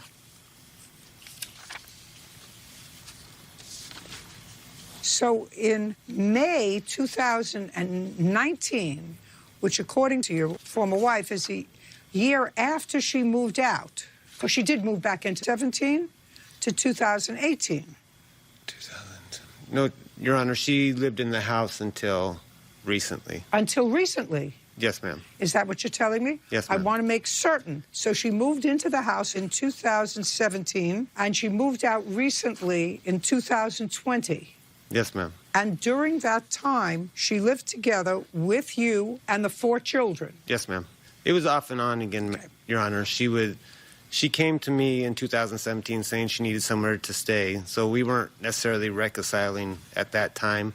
She needed somewhere to stay. Mr. Mercer, if you think, Mr. Mercer, that I think that your former wife came to live with you and the 4 children, and the 2 of you didn't resume cohabitating.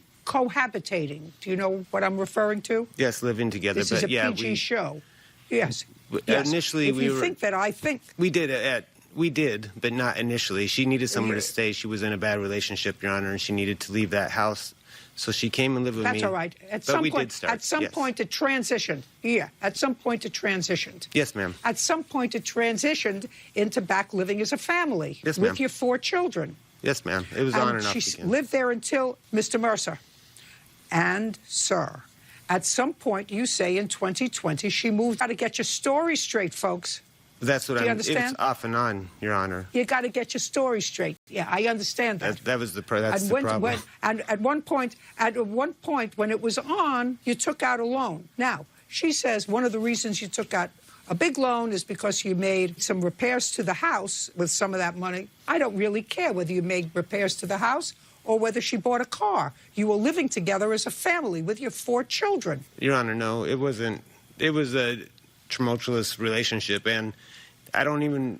The whole premise of what she said, Your Honor, was that she never leave the house with the children. The children always stayed with me. That's part of the problem. There's a truth-telling problem. So we were off and on again quite frequently. Between that time of being there and back. Listen, Mr. Mercer, the only thing that I'm concerned about is with your on-again, off-again tumultuous relationship with your wife, you have 4 children and you have 2 young ones. They're the only victims of your irresponsible behavior and hers.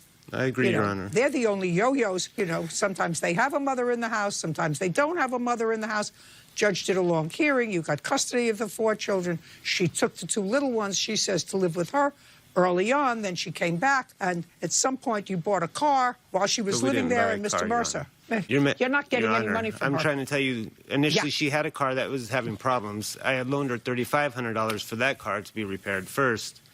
And then from there, she got another car. And I tried to convince her to buy something of a lesser value, but no, she had to have this car, and she needed to do it, had a rebuild title, Your Honor. So she couldn't take a traditional loan through a bank, and she had bad credit. So I took that loan, and she was going to take that car and take it to get it refinanced once it was in her possession. This is what it was supposed to be easier for her to do that. And then it would be in her name, her car, on her loan. So it was supposed to be a short thing, Your Honor, where it had anything to do with me. Mm-hmm. So then she started paying on it. She paid on it over a year. She has, right here, Your Honor, she paid out of her own account for over a year. And then once Did she pay you any rent? Did you, just a second, stop talking a second. Did she pay you any rent when she was living there? No, she was still paying child support, Your Honor. That's what I'm saying. This was off and on. It wasn't the happy family. There was a lot of issues. And I had the children all throughout, Your Honor. Don't give your ex-wife any more money. She must have some serious problems. But that's not something that courts get involved with, sir.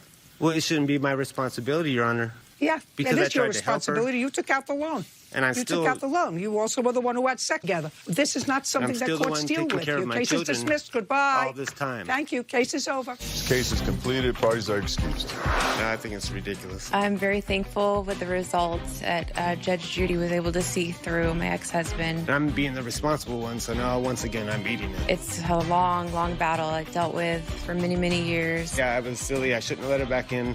But once again, I guess I'll pay for that. He's upset that the relationship ended. No more loans. Probably never get married again.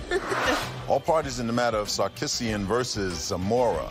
Step to the podium, please. Artin Sarkisian is suing his former tenant, Adela Zamora, for unpaid rent and attorney fees. Mr. Sarkisian, this is your tenant, was your tenant. You purchased a building, according to your complaint, in 2017. It was a 4-unit building, and the defendant had been a tenant there when you purchased the building. Subsequent to your purchasing the building, you created new leases with your tenants, including the defendant. So far, am I accurate? That is accurate. Do you have a copy of the lease that you created with Ms. Zamora? Yes, I do.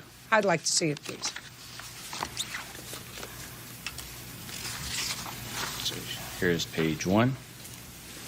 That apartment. The occupants are David, Theodore, Andrew, Angelica, Isaiah, and Jaden. Okay, and that's the lease that you created, and at least one of those people who were listed as the premises will also be used by the following people. Is one of those people the brother that you have an issue with now? Correct. Okay. Judge Judy continues in a moment. I have a newborn baby, and the house is horrible. Listen to me. If you don't like something, you move. Right, so that's you why I decided did. to move, but you ate the steak. You lived there for 9 days.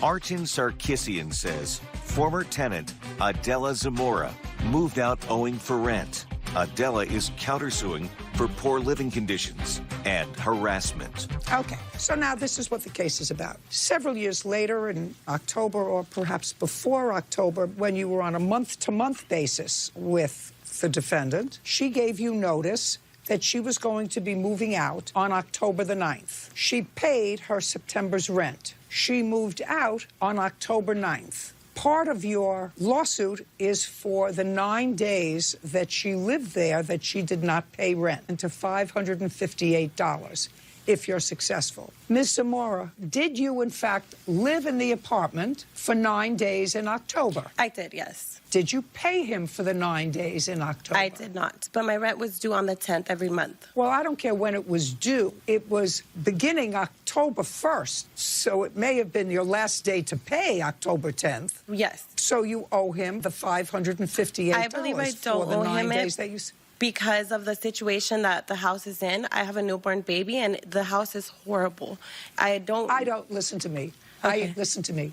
If you don't like something, you move. Right, so that's why I you decided did. to move, but you ate the steak. You lived there for 9 days. Yes, because I Just believed like he would you lived fix there the in the month of situation. Listen, you lived there for years. You lived Yes. there in 17, 18, 19, Right. 20. You owe him $558 for the 9 days you stayed there. This is the second part of your lawsuit, which is going to be dismissed. I'm telling you now, because you're not suing her for $558. You're suing her for $5,000 because you say she allowed her brother, who I assume is that person sitting next to you. Yes. Is that right, Ms. Zamora? Yes. She allowed him into the apartment, and he subsequently became a squat. A lawyer involved to try to get him out. You couldn't get him out now. He's still living there, I assume. Is that right? Yes, he is. He's still living there. You can't get him out because of the COVID moratorium. Is that correct? That's correct.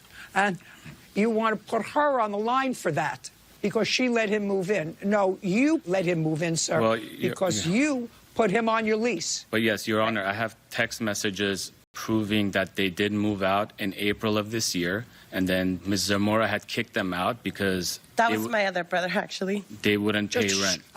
Don't interrupt him. Okay. Because they wouldn't pay rent. It so doesn't matter to me. He was on the original lease. Correct. You can't sue her. If you But can't she sue is the him, you signee can't of, sue her. but she's the there. signee of the lease. She's the one responsible. In the lease, it clearly states when you No, terminate the lease. Just Good. she terminated the lease for her. Correct. She owes you $558. You think that you have a cause of action against her brother? Use it. Well, in the Use it against her brother. She's not paying you anything other than the $558 But on that the she lease, owes you for 9 days. On the lease, under Section 19, upon vacating, you're supposed to take all persons and personal property with you. Carefully listen to me. She's paying you funds after the 2017. Was that renewed every year? No, it was not. It In was writing? It was just continued as month. $558. That's your judgment. Now, just for my own information, Ms. Zamora. Yes. How does your brother get money for food? So right now he gets That brother. He gets food stamps. So CalFresh. And how does he get money for clothes?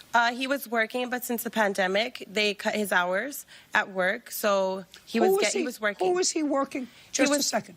Who was he working for, Ms. Zamora? He was working for Wingstop as a customer service representative. For who? Wingstop, fast food restaurant.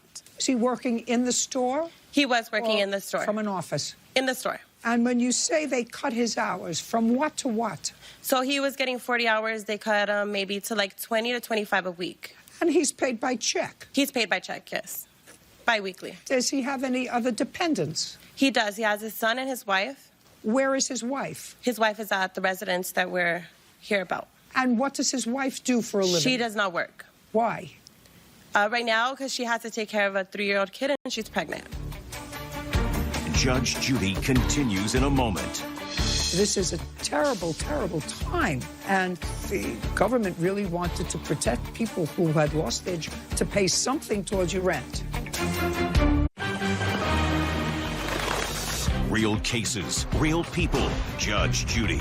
Artin Sarkissian says former tenant Adela Zamora moved out owing for rent. Adela is countersuing for poor living conditions and harassment. All right, Mr. Sarkissian. Yes. Looks to me you're going to have to wait until there's a vaccine or until they lift that moratorium. Correct. You now know who he works for, and you know that he gets paid by check bi-weekly. Do you understand? Well, according to them, he does not work. So now she's saying he does work. He's been there for a year and a half, and we can get proof of that. Well, that's a year and a half. That's not years. He works there. She says he works there. Okay. So I will file a lawsuit against him next. File a lawsuit against him. I mean, the moratorium against eviction for non-payment of rent is really for people who lost their jobs during the pandemic or who were suffering financially during the pandemic. And it's going to have to be up to your brother to, at some point, address why he was working, and he's still working, and he's living his life. He has a wife and financial resources to make another child, but he doesn't pay his rent. You think that that's fair? Judge Judy continues in a moment. Closed captioning sponsored by... Are you the victim of a scam? Go to judgejudy.com, like us on Facebook, and follow us on Twitter.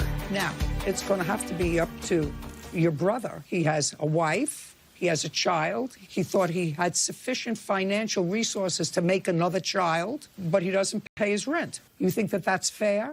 I don't think that you it's think that fair. That's fair? No. It's not fair. It's not fair. This is a terrible, terrible time. And the government really wanted to protect people who had lost their jobs from having a whole swath of the country homeless. Right. But if you're working, you at least make, even if they reduce your hours, you at least make some effort to pay something towards your rent and say, listen, I'm going to give you more as soon as my hours are back up. But right now they cut my hours to whatever it is, so I'm going to pay you half the rent. I'm going to pay you a quarter of the rent. But to say, I mean, is your brother an unintelligent man? He's not. They have like a lot of finances like that. Just a second. So he moved in, 3-year-old, and bringing another baby into that apartment. Is that right? Yes. And your counterclaim is that the apartment was in terrible condition. It's in very terrible condition. And you want to be compensated for that. Well, that's dismissed. $558. Judgment for the plaintiff. Thank you very much. We're done. This case is concluded. Parties are excused. Judge Judy continues in a moment. And on the next Judge Judy.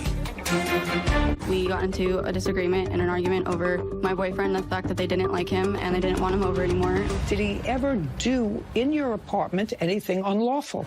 Judge Judy.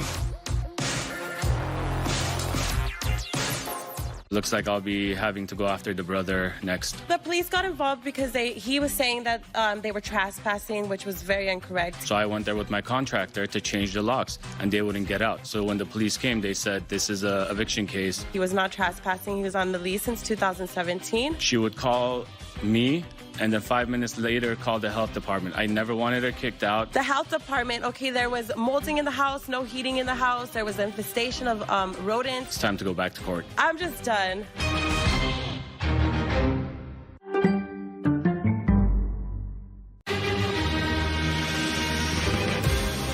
Home for profit. Was a social media comment in poor taste? She said, please beware and don't purchase from her. Do you have a food license to be able to cook and sell to the public? No, I don't. The judge has no appetite for dishonesty. You knew you were breaking the law when you were cooking and selling food out of your house. You don't have a love affair with the truth. This is Judge Judy. Colleen Fuller is suing Moshe Platt for defamation of character and loss of income after Moshe slandered her on Facebook. Judge's case number 160 on the calendar in the matter of Fuller versus Platt. Parties have been sworn in. Folks, have a seat, please. Miss Fuller, this is what I gather from your complaint. Because of the COVID pandemic, the governor of your state, Governor Newsom in California, closed all restaurants to in-person dining indoors. But would you stop moving around, please? You're making me seasick. Sorry.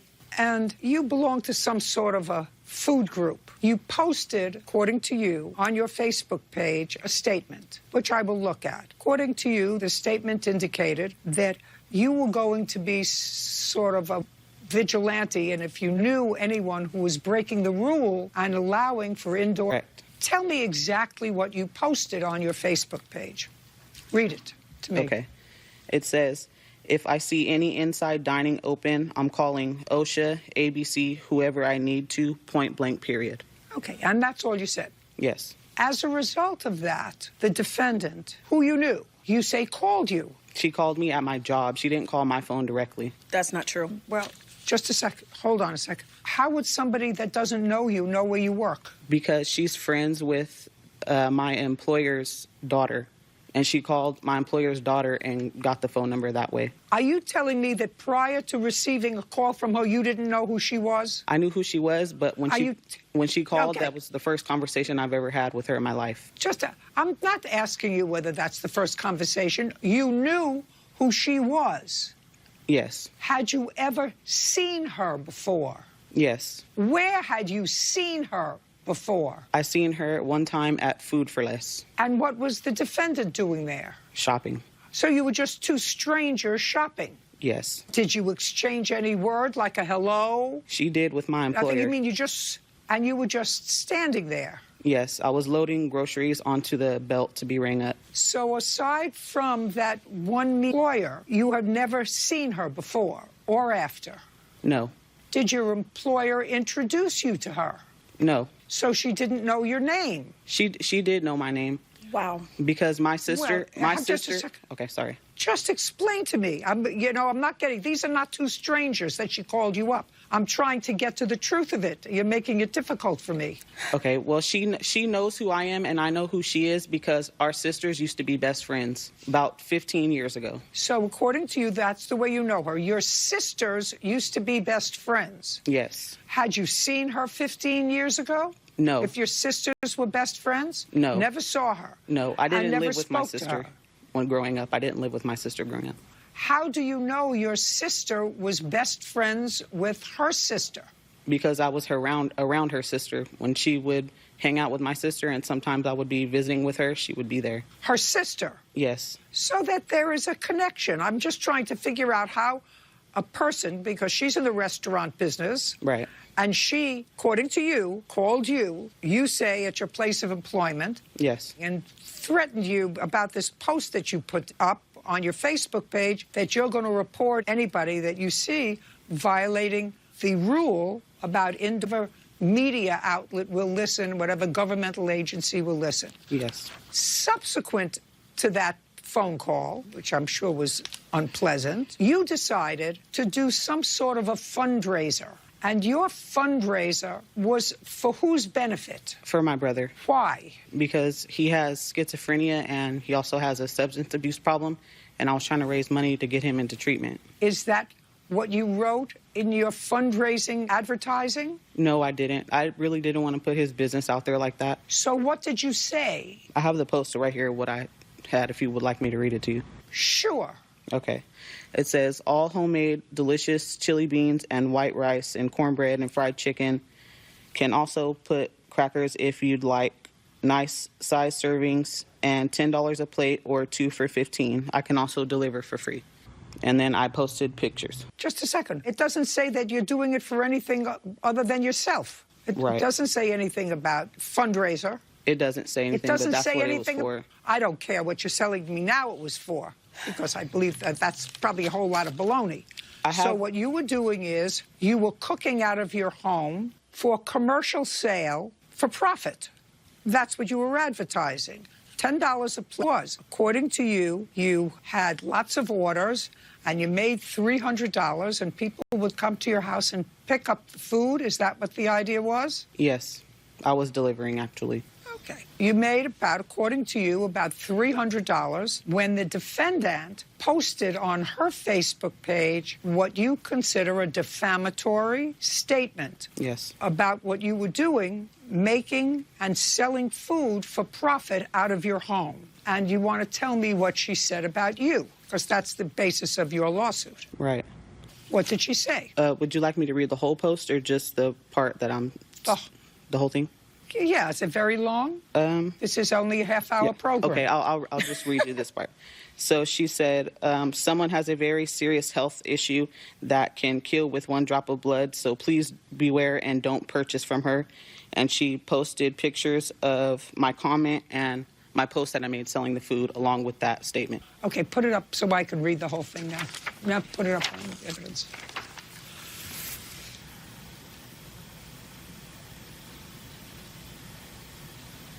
Can I see the replies?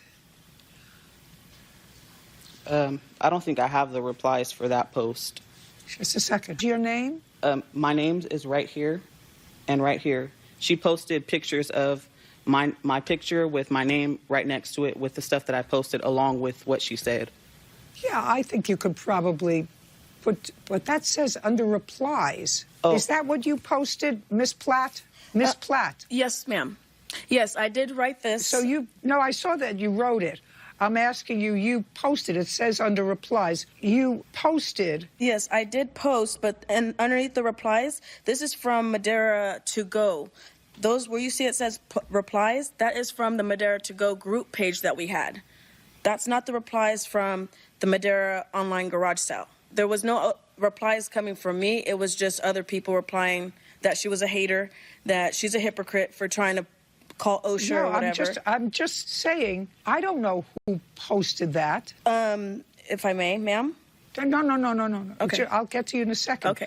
I'm looking at her statement. Mm-hmm. If I can clear up where it says replies, Your Honor, that's a screenshot of what I had posted originally saying I would call OSHA on people. I understand. I understand that. So she put my comment that I had made about calling OSHA on people along with my post of selling food, added the screenshots as pictures. Correct. Did you do that? Yes, ma'am. Okay.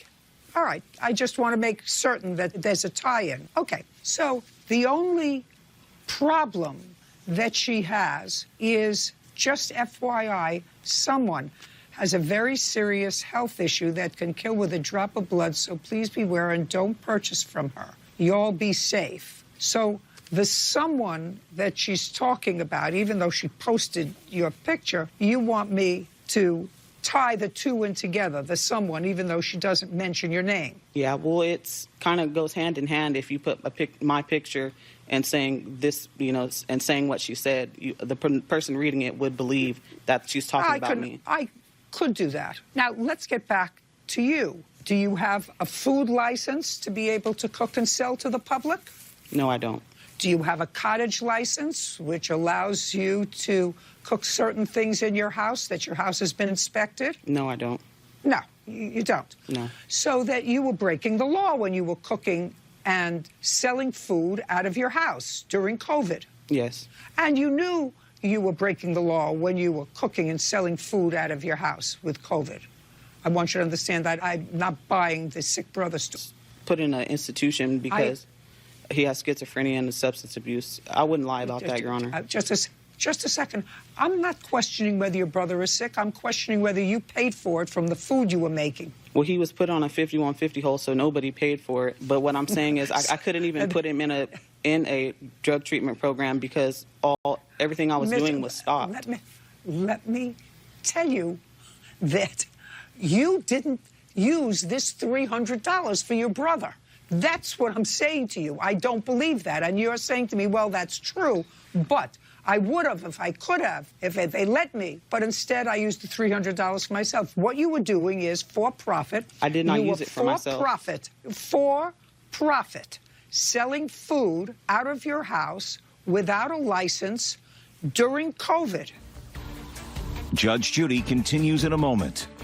I don't like people who come to court and skirt around the truth, have a difficult time addressing and greeting the truth. That's a very hard thing for me.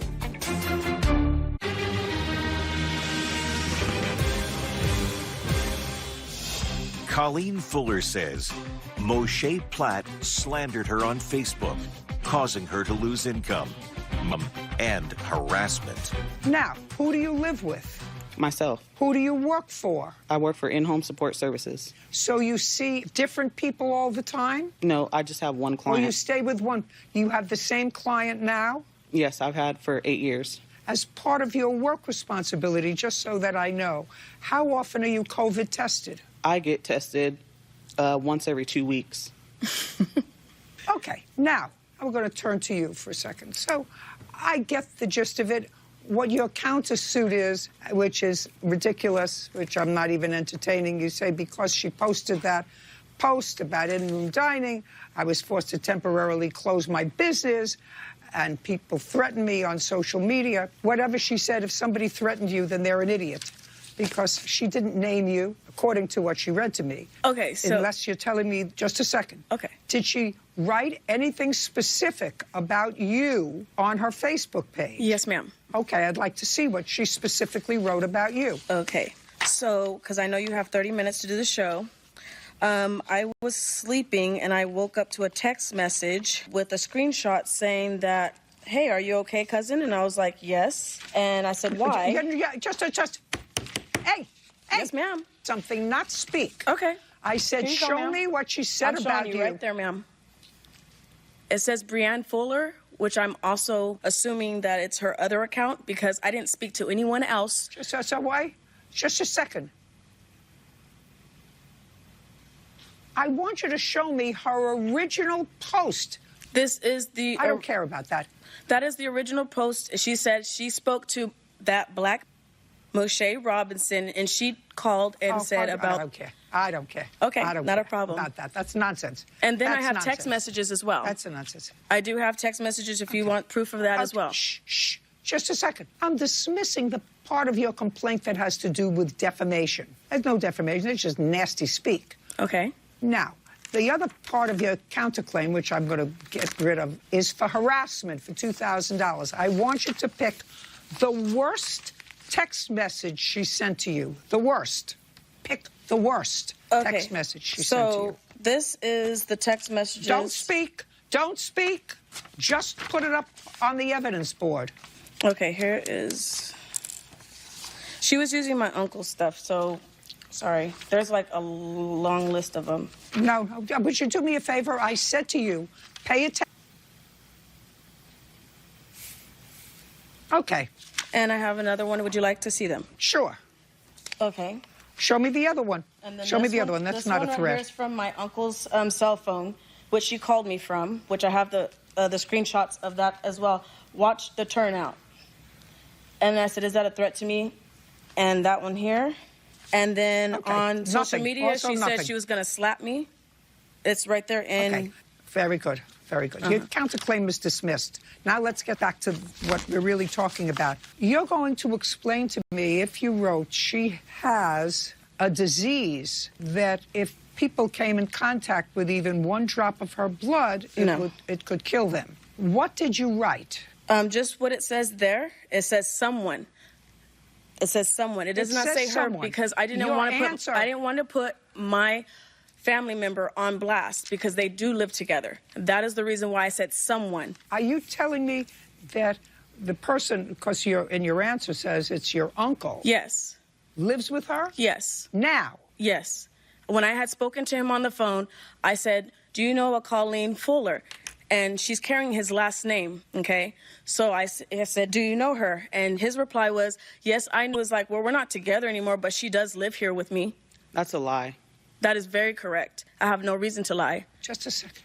Your uncle says she's not my girlfriend anymore? Mm-hmm. Lie. But she still lives here with me? Correct. And he said that she's her own woman and she could speak for herself. Would you like to speak to her? I said yes. That's a lie, Your Honor. You have your uncle's phone number? Yes, ma'am. Give it to me. 559. And just tell me his first name. You want me to make this call? Judge Judy continues in a moment. You're coming to court with unclean hands. But I'm not talking about the part that she's saying that I'm selling food. I'm just talking about the disease part. I don't care. Nobody said you had a disease. cases, real people. Judge Judy. Colleen Fuller is accusing Moshe Platt of slandering her on Facebook, causing her to lose income. Okay. Number's been disconnected. Let's try it again. Your Honor, that's the correct number. 559. I said that's the correct number. 559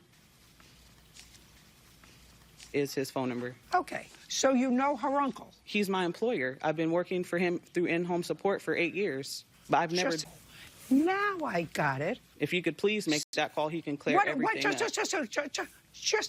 Just a second. Why didn't you just tell me that instead of saying my employer? He's not her uncle. He even asked me, why does she keep calling me her uncle, and I'm not related to her, no way, shape, or form. That's what he told me. My cousin is Ebony. All right, just a second. I'm going to make this very simple for myself. Okay? Because I don't like people who come to court and skirt around the truth, have a difficult time addressing and greeting the truth. That's a very hard thing for me. But I don't even have to reach the point whether I think that she defamed you. You were operating out of your home an illegal food operation during a pandemic, exposing the public. Your Honor, you go to the grocery part that stores, you're out shopping. The defamation part that I'm talking about is not... Let's understand each other. I understand you, Let's Your Honor. understand each other. I do. Let's understand me. You're coming to court with unclean hands. Your unclean hands are you broke the law. But I'm not talking about the part that she's saying that I'm selling food. I'm just talking about the disease part. Nobody said you had a disease. I don't care. What you are... Yes, ma'am. What you are asking the court is for help, right? Yes, ma'am. You're asking the court for help. And you're coming to court. Same incident. And I'm not helping you because you don't have a love affair with the truth. Judge Judy continues in a moment. Closed captioning sponsored by... Are you the victim of an assault? Go to judgejudy.com, like us on Facebook, and follow us on Twitter. Now, if you had said to me, listen, I know... Put your hand down. Yes, ma'am. Put your hand down. Yes, ma'am. If you had said to me, I know her, this is how I know her. I worked for a man for 8 years who she keeps calling her uncle. I don't think it's her uncle. And she used to be best friends. I had to pull it out of you. She used to be best friends with my sister. Her sister. Goodbye. We're done with you. You don't have a love affair with the truth. Your Honor, and but you're not letting me explain my case. Hands. If you would let me explain, We're please. done. I heard enough. That's it. What about my lost wages, ma'am? I'm telling the truth, Your Honor. What about my lost wages, ma'am? I lost business because of her. If you could call my employer, he could tell you. I dismissed your counterclaim. You weren't paying attention. You were too busy talking. I had to pay back $4,000 for my customer. Case is concluded. Parties are excused. Judge Judy continues in a moment. And on the next Judge Judy. I was in jail for the idea to bring back her ex. How did she cut her arm, Mr. Simple? Daniel pushed me. Judge Judy.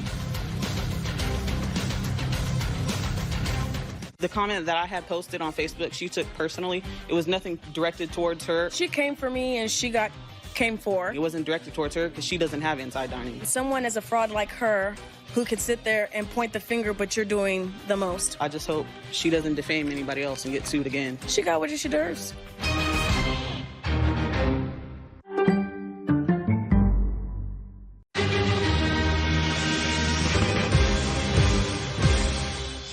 You told him to leave the job. I assume that that's what happened? Yes. Did a frustrated handyman I was going over there to get my payment. do a job on her car? Is that you, sir? Yes, Your Honor. What do you think that I think that you did to her car? I had no motivation to scratch her car. I wasn't angry. I had no problem. Pay careful attention, sir. You're not as smart. This is Judge Judy.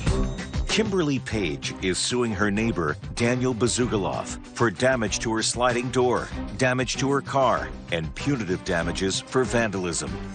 Judges, case number 159 on the calendar in the matter of Page versus Bazugaloff. Miss Page, from what I read, you met the defendant, Mr. Bazugaloff, at a neighbor's home. Shortly after you met him, Mr. Bazugaloff moved into this neighbor's home. Were you a tenant in this neighbor's home, sir?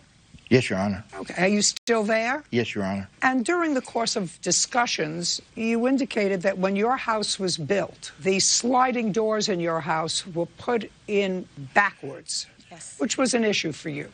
Yes. And your friend and neighbor said, gee, my friend, a lieutenant, Mr. Basugalov, fixed my sliding glass doors. Maybe he can fix yours. Correct. And he came over and took a look at it. And he said, I can, in fact, fix it. Yes. And you agreed on a price, and you agreed for him to provide the materials, to go out and buy the materials, and to reimburse him for the materials he needed. So far, am I correct? Not exactly. We never actually agreed on a price. I did agree to pay him for the work that he was going to do. Okay. If you say, I will pay you for your labor, that presupposes that he is going to fix the amount he charges for labor. You do understand that? Yes, I do. Okay. When did he start work on your doors? He came over on the 27th of October, and the following day he came over, and when I was at work, and he started working on the door. On the 28th of October? Yes. Do you have photographs of the door? I do. I'd like to see them. This is the work that was done. Now, let me see the whole. Do you have a picture of the whole door? Actually, in the photos, I have a picture that was taken from a far distance away, so it's not really a clear picture of the door. Well, I would like to see a picture of the door now, and if you had one of the door then. Do you have pictures of the door now? Oh, this is basically the picture that I have of the door. That's as good as I can probably provide you at this time, because that's the door before he worked on it. And this looks like it was in a room that was being renovated. Yes, what was being renovated in that room? The kitchen. Okay. And in what month and year was that picture taken? This was taken just right before he had worked on the door in October. So the sliding glass doors from the kitchen, and I assume that that's into either a family room or a dining room, were put in backwards. You want him to put it in right, and it is your claim that he didn't do a good job, that he put them in upside down. No, okay. actually. So now, not upside down?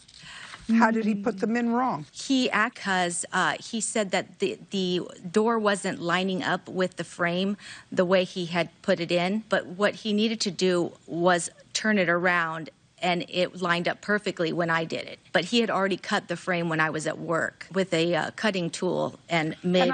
I have to see what the door looks like now. Did you put the door back in, sir? The door had to come out. Yes, Your Honor. The door had to come out due to the fact that her running frame was so old and so damaged that the frame itself had to be replaced. Not the doors, but the framing. And that's why I was grinding to remove the frame. I have to see. Well, I don't know if it's ridiculous or not. Do you have somebody who fixed the door after he did what he did? Yes, I do. Okay. I'd like to hear the person who you have that fixed the door. Who is that? My husband. I'm not interested in your husband. I actually haven't replaced the door yet. I'm not interested in your husband. I haven't replaced the door So yet. you mean there's no door in your house? Is No. that what you're telling me? The door is, when he put it in incorrectly, which made it not line up properly to the frame. So he cut the frame. I don't know that because you don't have photographs for me to look at. That's what you're saying to me. He says to me that the frame was old and didn't match the door, so he had to grind it down and put it... Yes, Your Honor, I had to grind it to remove it to put in the new frame. If you look at the frame itself right now, you can see the house was made in probably the early 70s. You can look at the frame and see that it's weathered and it's worn out. Okay, my house was built in 1989. Well, so it's only 30 years old. But if you had had it fixed, madam, and you had a bill for having it fixed because what he did was wrong, and I have the person here who can explain that to me, that's fine. Showing me photographs of little bits and saying my husband fixed it. Okay, no, my husband And I've been living with a fixed door. No, my door hasn't been fixed. My door still looks horrible. It still looks like this. You can't lock it. The frame, if you rubbed up against the side of it, you would cut your arm or you would rip your clothes. It's not fixed. It's horrible. Very good. Okay, let's forget the door because you don't have enough evidence for the door, Miss Page. The second part of your lawsuit is you say that when he came to collect his money, materials that he bought, and for the labor that he put in, he came several times, and there was no cooperation. It is your claim that in retaliation, he vandalized your car. Oh, yes, absolutely. And you said that you have evidence to prove that he vandalized your car. On what date do you claim he vandalized your camera It was on November 17th at exactly 7:57 p.m., which I have a video that I've submitted. Now, did you have any contact with him on November 17th? Yes, he came to my door directly after he keyed my car. He came to my front door. So you eventually told him to leave the job. You didn't want him to finish this job. I assume that that's what happened? Yes, that was the next day after this. He didn't do anything more after. So that was the 28th, at the 28th or the 29th? Correct. Okay.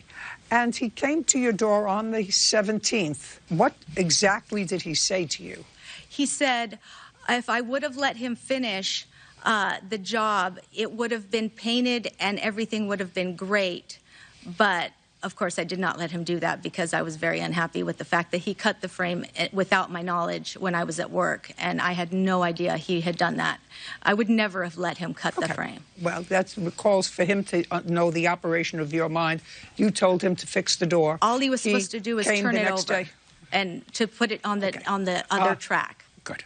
That's wonderful. I don't even have to go into that. He came to your door and said to you what?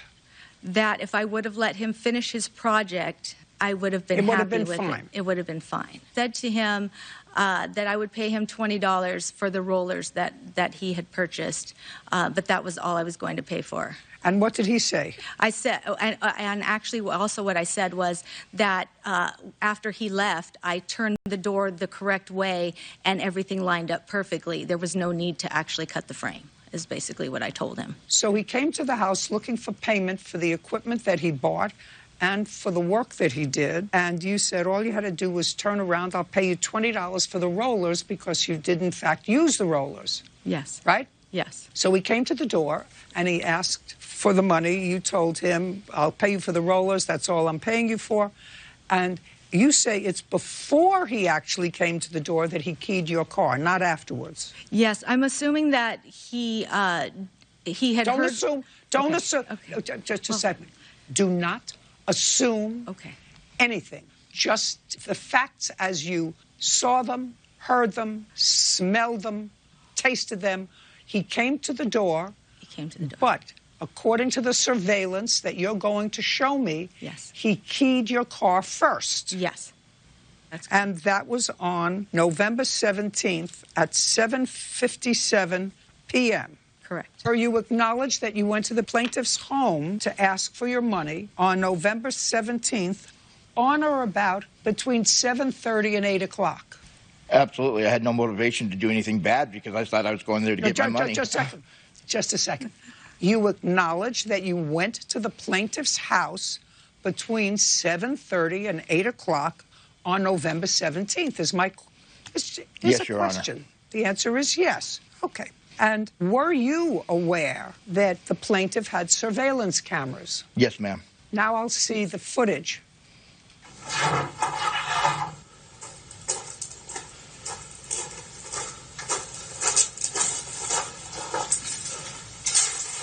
Is that you, sir? Yes, Your Honor. Yes, of course it's you. Now let's play that again. Start from the beginning. It's coming out of... You can hear it so badly. Yeah. Putting it away, coming in. Well, sir, what do you think that I think that you did to her car? I did absolutely nothing to her car. If you look at me walking up to the door, my left hand is in my pocket. Yeah. No, sir. It is not. You put your... Don't let... If you think this is funny, I'll let you take it to a court where you think it's funny. Judge Judy continues in a moment. Because Kim avoided me, another week went by, and then you went to her door. Your excuse was, what reason would I have? Just pay attention. You're not as smart.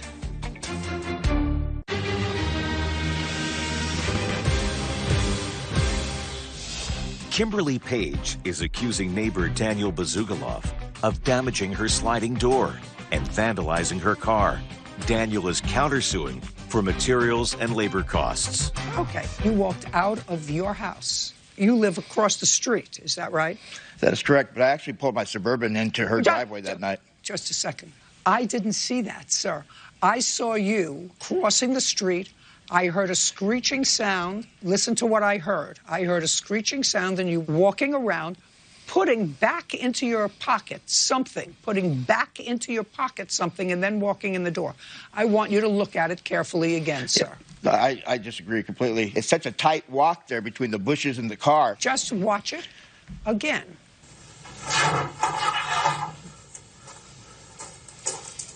I'm on the right side of the car, Your Honor, not the left side. I was never on the left side. Which is where which is where it's keyed. And then he put his hand in his pocket. Show me where my hand goes into the pocket. It's in the pocket the whole time. No. It's not in the pocket the whole time. Show me where. No, it isn't. I don't see where it isn't. I'm going to show you. Play it again. Pause it wherever that's the case. Play it again. Play it again. My hand's in my pocket, though. Right there. No, you just put it in your pocket, sir. Back it up, and I'll put it on pause, Your Honor. You can see my hand's in the pocket. Put it. No. I should be able to do that. You just put it in your pocket. That's not true. What I'm telling you is I saw you put it in your pocket. You want to watch it again? Can someone freeze it when? Let's go. Freeze. Okay, where's my hand? Yes. Put it in your pocket. You're putting it in your pocket. Now keep walking. And then you put it all the way in your pocket. Keep walking, keep walking, keep walking, keep walking. By the time you get past this pillar, it's all the way in your pocket. Now it's all the way in your pocket. First of all, you can never even see my hand to see whether I scratched the car or not. May I see the damage to the car, please? Oh, it's horrible. It's just horrible. While you do that, may I say something, Your Honor? No, I'll get to you in a moment.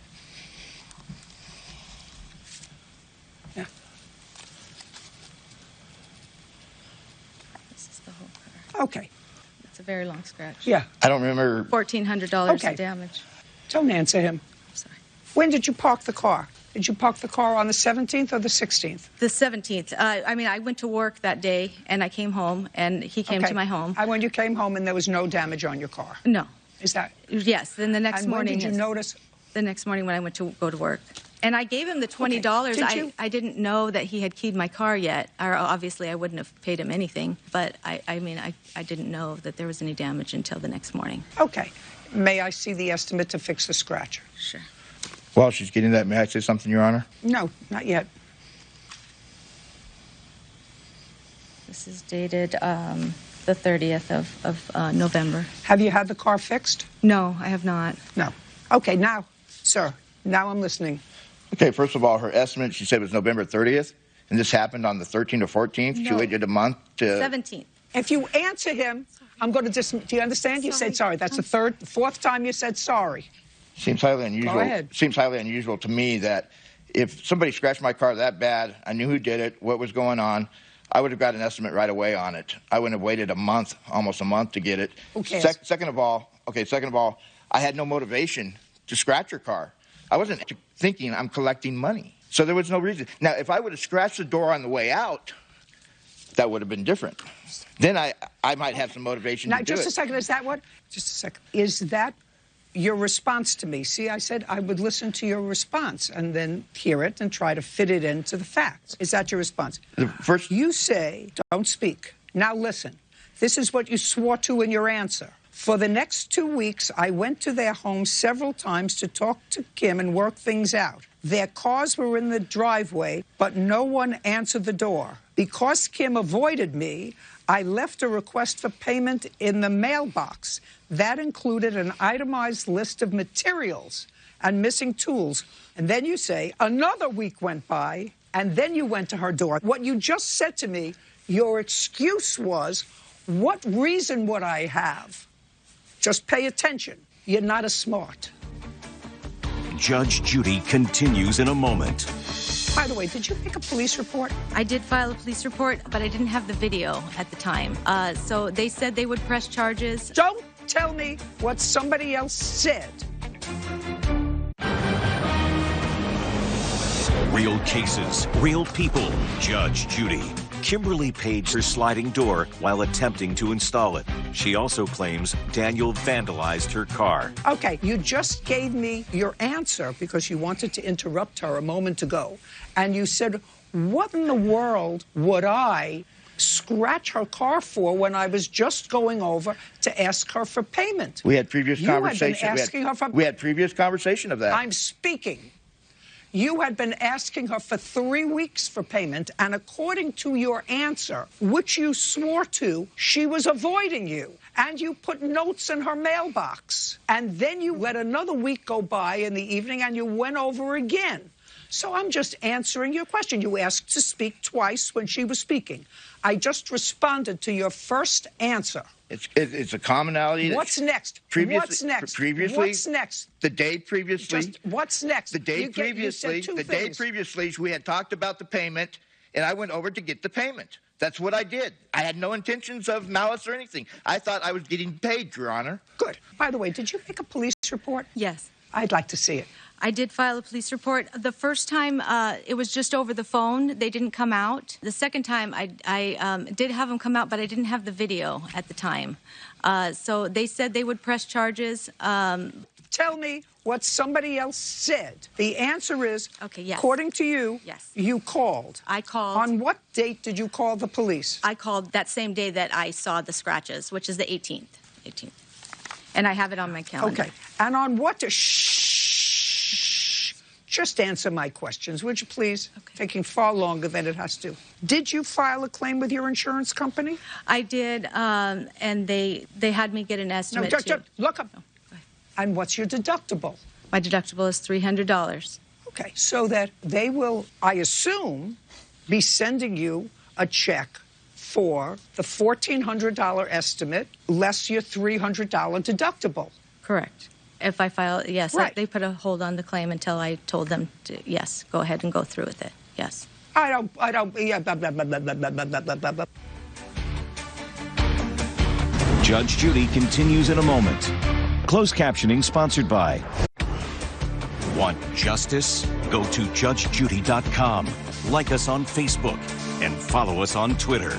Now, what you do in November is you file a claim with the insurance company, and if you have a $300 deductible, they should have come out and looked at your car and sent you a check. And then you sue him for the rest. He's absolutely responsible. You're not going to get paid. I was waiting to go to court because I didn't want. Well, you were going to court to sue him for the $300. I didn't want to file a claim if I didn't have to, but I mean, yeah, basically. I mean, I don't know how all this works. This is all new to me. Judgment for the plaintiff in the amount of $300. I assume you're going to submit this to your insurance company. We're done. Thank you very much. Case is over. Your Honor, I do We're done. I do have a counterclaim. It's dismissed. You vandalized her car. It's dismissed. We're done. You vandalized her car. I did not. Goodbye. This case is concluded. Parties are excused. And on the next Judge Judy. The problem. Paint splatter on both of your cars. You acknowledge that you were spray painting the fence. Look at me. I'm not liking the smile. Judge Judy. The frame was so bad, it needed to be replaced. The fact that I came home and my door frame was cut. She had actually looked at the door that I did at my house, liked it, and said, well, could you do the door at my house? I wish I never had him. I didn't scratch the car. I definitely know he did damage to the car.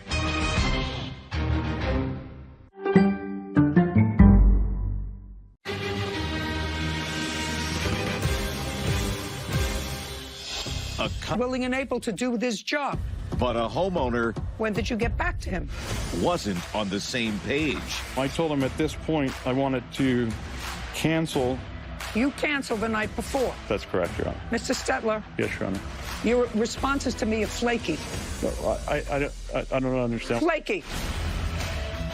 This is Judge Judy. Matthew Stetler is suing home alarm installer Travis Bailey for failing to install a surveillance system in his home. This is case number 189 on the calendar in the matter of Stetler versus Bailey. Parties have been sworn in. Mr. Stetler, you purchased some surveillance equipment for your home. What kind of surveillance equipment did you purchase? Surveillance cameras. How many did you purchase? I purchased a total of 8, Your Honor. How much did you pay for the 8 security cameras? Paid $1,700 for the system. So it's one system? Yeah, it's a system that has, with a hard drive with cameras and everything that needs to be installed. And that's where Mr. Bailey comes in, because you needed someone to install the system. On what date did you purchase the system? I'm not quite sure of the exact date. It was somewhere in December. I purchased the system. They sat at my house for quite some time before I had them installed.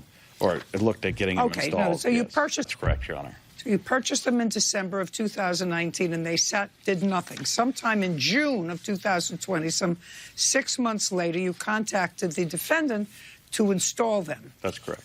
And you told him that you would need $900 up front, and the total job was going to be what, to install the system? Yes, so we'd be wrapping hundreds of feet of wire around his home, and we did collect that deposit. Listen, I'm sorry, what was your question, Your Honor? I want you for a moment to think like a woman. I want you to put on your listening ears. Okay.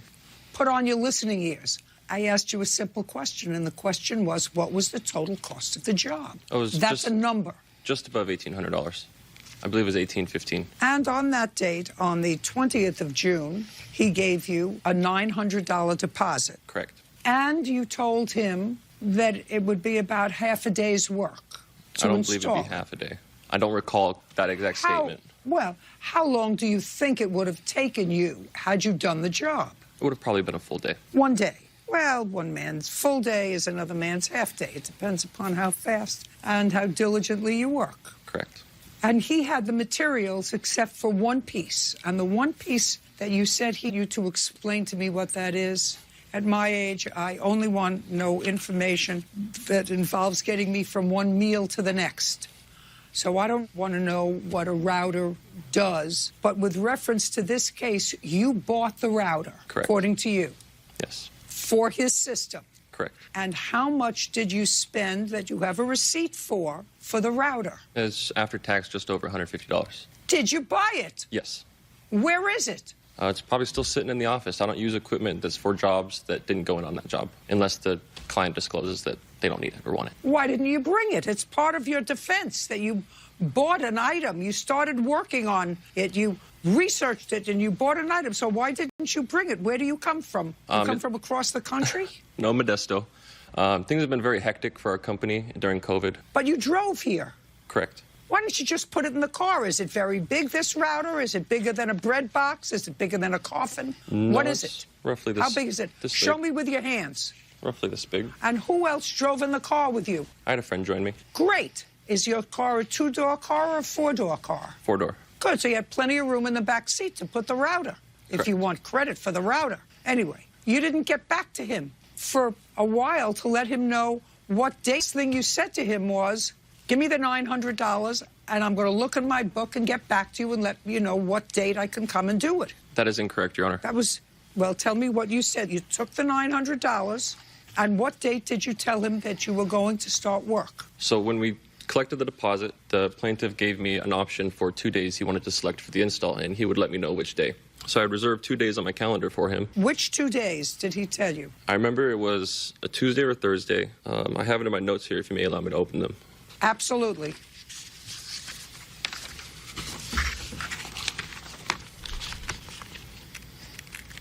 So can I read a text message here, Your Honor? Absolutely, and then I want to look at it. Okay. So I'm going to read just a couple exchanges we had. I apologize for poor communication because things have been so hectic during the pandemic. My company's looking to hire more installers. Okay, hold on a second. No. Okay. Put the text message up there. I'll look at it myself. And the date. So the date isn't in the screenshot? Oh, well, it has to be. I can pull out my phone and check if you'd like. Absolutely. Okay.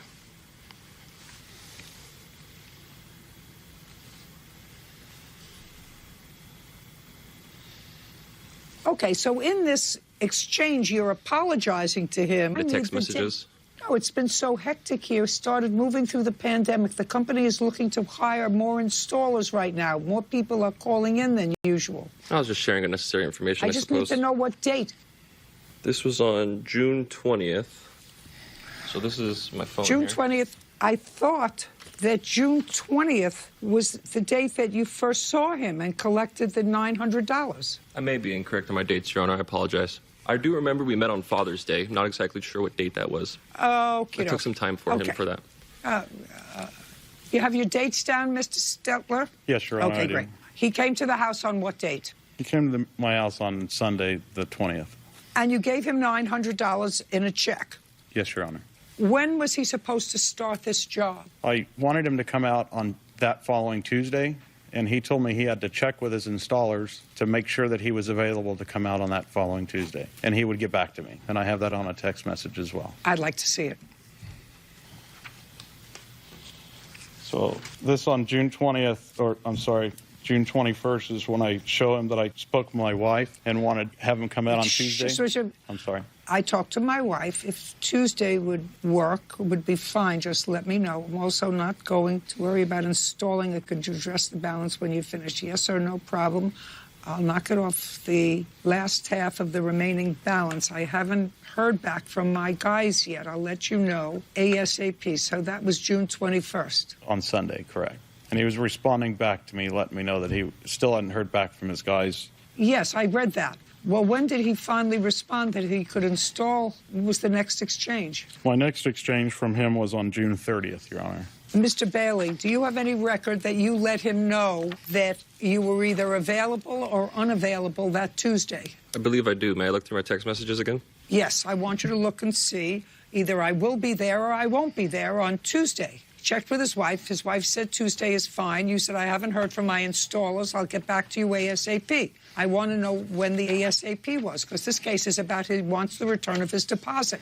So it looks like I got back to him at 8:42 p.m. June 22nd, and I have text messages of that. So the next one you say was at 8:42 p.m. on Tuesday, when you said what to him, sir? What did you say to him at 8:42? I said, hey, sorry I had this typed up, but I didn't send. Sorry for the delay. That is no problem at all. That's perfect. We'll see you next Tuesday.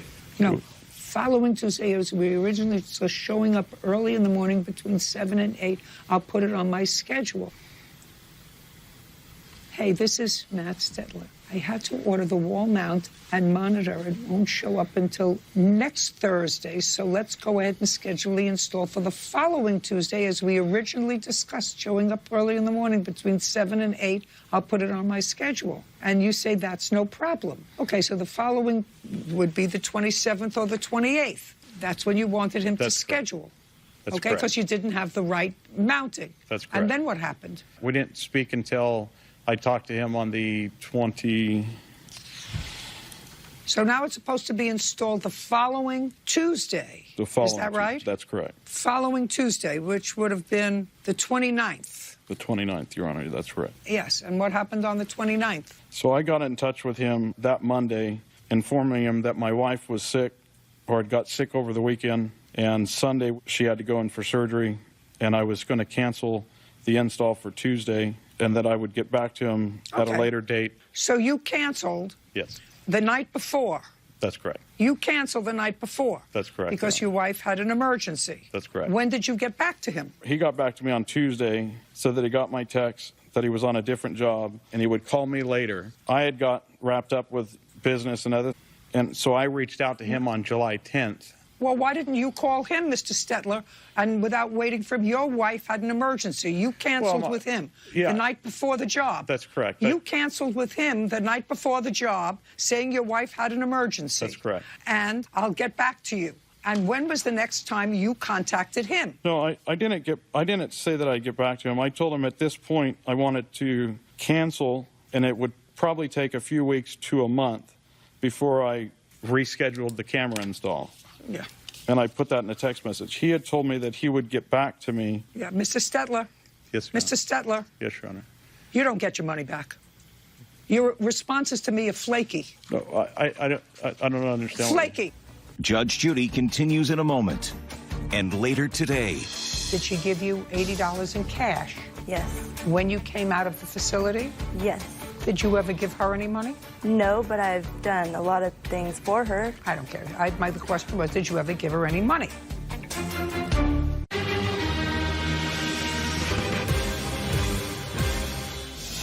Matthew Stetler says home alarm installer Travis Bailey owes for the return of a deposit to install a home surveillance system. I usually give deposits. Okay. He was ready, willing, and able to do this job. You canceled. You canceled the night before, and then you wanted to cancel the whole job. After you had scheduled with him, you knew he spent time, you knew he bought a router, you don't get your money back. You don't set the value for somebody else's time, sir. That's right. I assume, did you have somebody else install the system? No, I didn't, Your Honor. Yeah, he doesn't owe you any money. Your case is dismissed. Thank you very much. We're finished. This case is concluded. Parties are excused.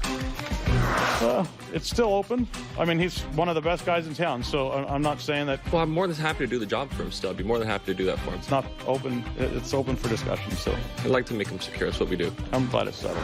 And now, the next case. All parties in the matter of Walton versus Asbury, step forward. Catherine Walton is suing her former friend, Christina Asbury, for rent, a smashed windshield, and a loan to pay her cell phone bill. Ms. Walton, you and the defendant knew each other for some time, and am I correct that each of you at some point had a drug problem? Correct. Is that right? Yes. You were in a program, according to what I read in your complaint. The defendant was just coming out of a program. She needed a place to stay. She contacted you, and you indicated that she could, in fact, stay with you for a while until she got on her feet. Could stay with you without rent at first. When she got a job, got on her feet, she would start paying you $400 a month. Right. And you also, according to you, loaned her $300 to sort of get her on her feet, to get some clothes and some other stuff. And she got a job relatively quickly. You were released from the facility when? In April. And you stayed with Miss Walton month of April? For the remainder of April, yes. And May? Yes. And in June? Yes. And in July? Yes. When did you leave? About 3 weeks ago. 3 weeks ago? Ago. Mm-hmm. So that would be sometime in August. Yes. How much rent did you pay her? I gave her a couple $100 out of a couple of my checks, but I was trying to save money for my own place. A couple of $100 out of a couple of your checks. A couple is two. Oh, there was maybe like 3 or 4 that I remember. How much money did she give you while she was staying with you? $600 total. Okay. Judge Judy continues in a moment. I came home and I immediately saw that my windshield was smashed. And how did that happen?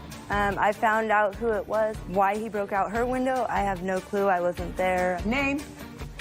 Name? Real cases, real people. Judge Judy. Catherine Walton says former friend Christina Asbury owes for rent, a smashed windshield, and a loan. Now, what was the $300 that you, according to you, loaned her for? When she moved in, or when she got her job. When did you get your job? About 3 weeks after I got out of the program. Where were you working? I was working at a natural food store. Are you still working there? No. Where are you working now? I'm working at a gas station now. We actually work at the same company, different stores. How long have you worked there? About 2 months. Who is this? This is my boyfriend. What does he do? Is not an answer. He doesn't have a job right now. What does he do? All day? I don't know. I'm at work. So he stays home and you work? Mm-hmm. How long has he been your boyfriend? Off and on for a year now. Did you meet him in the facility? No. Where did you meet him? I met him at my friend's house. Has he had a job during the year? Yeah. Doing what? He was doing I don't know what it's called, like tree trimming and tree... Now, what was the for her clothes, for her new job? She had to wear a certain type of outfit. Did you give her the $300 in cash? No, I gave her $80 in cash, and the cell phone and the cell phone bill I put on my credit card.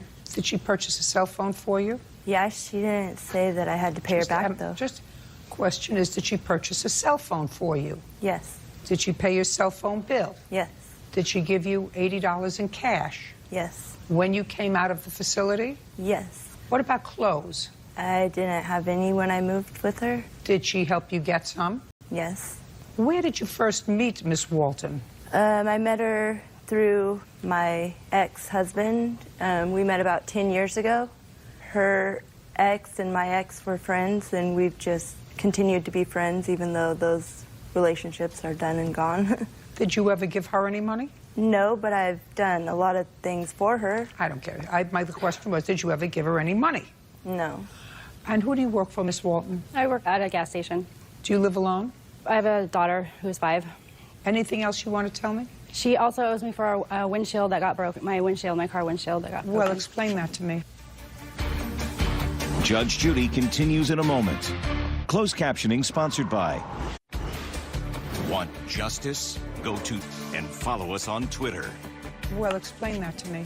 On July 4th, I came home and I immediately saw that my windshield was smashed out. I have a picture of it if you want to see. And how did that happen? I wasn't there. I found out who it was, and I told her who it was. Who was it?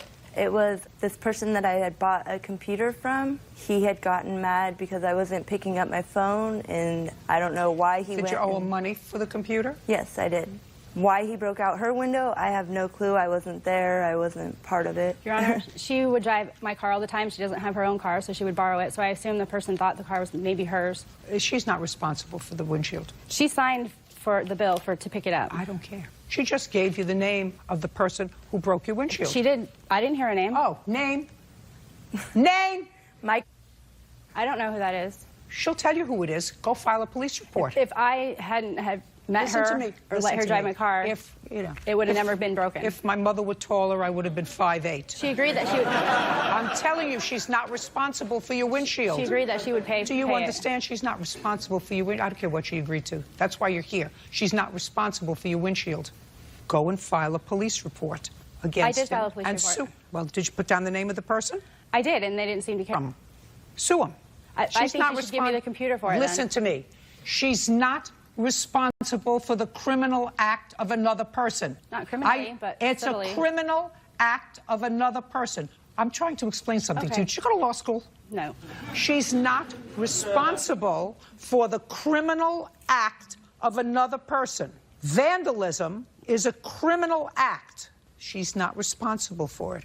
She's responsible for the $300 that she borrowed from you in order to get on her feet. Even with the babysitting, I've done a lot of babysitting and stuff for her. Listen to me.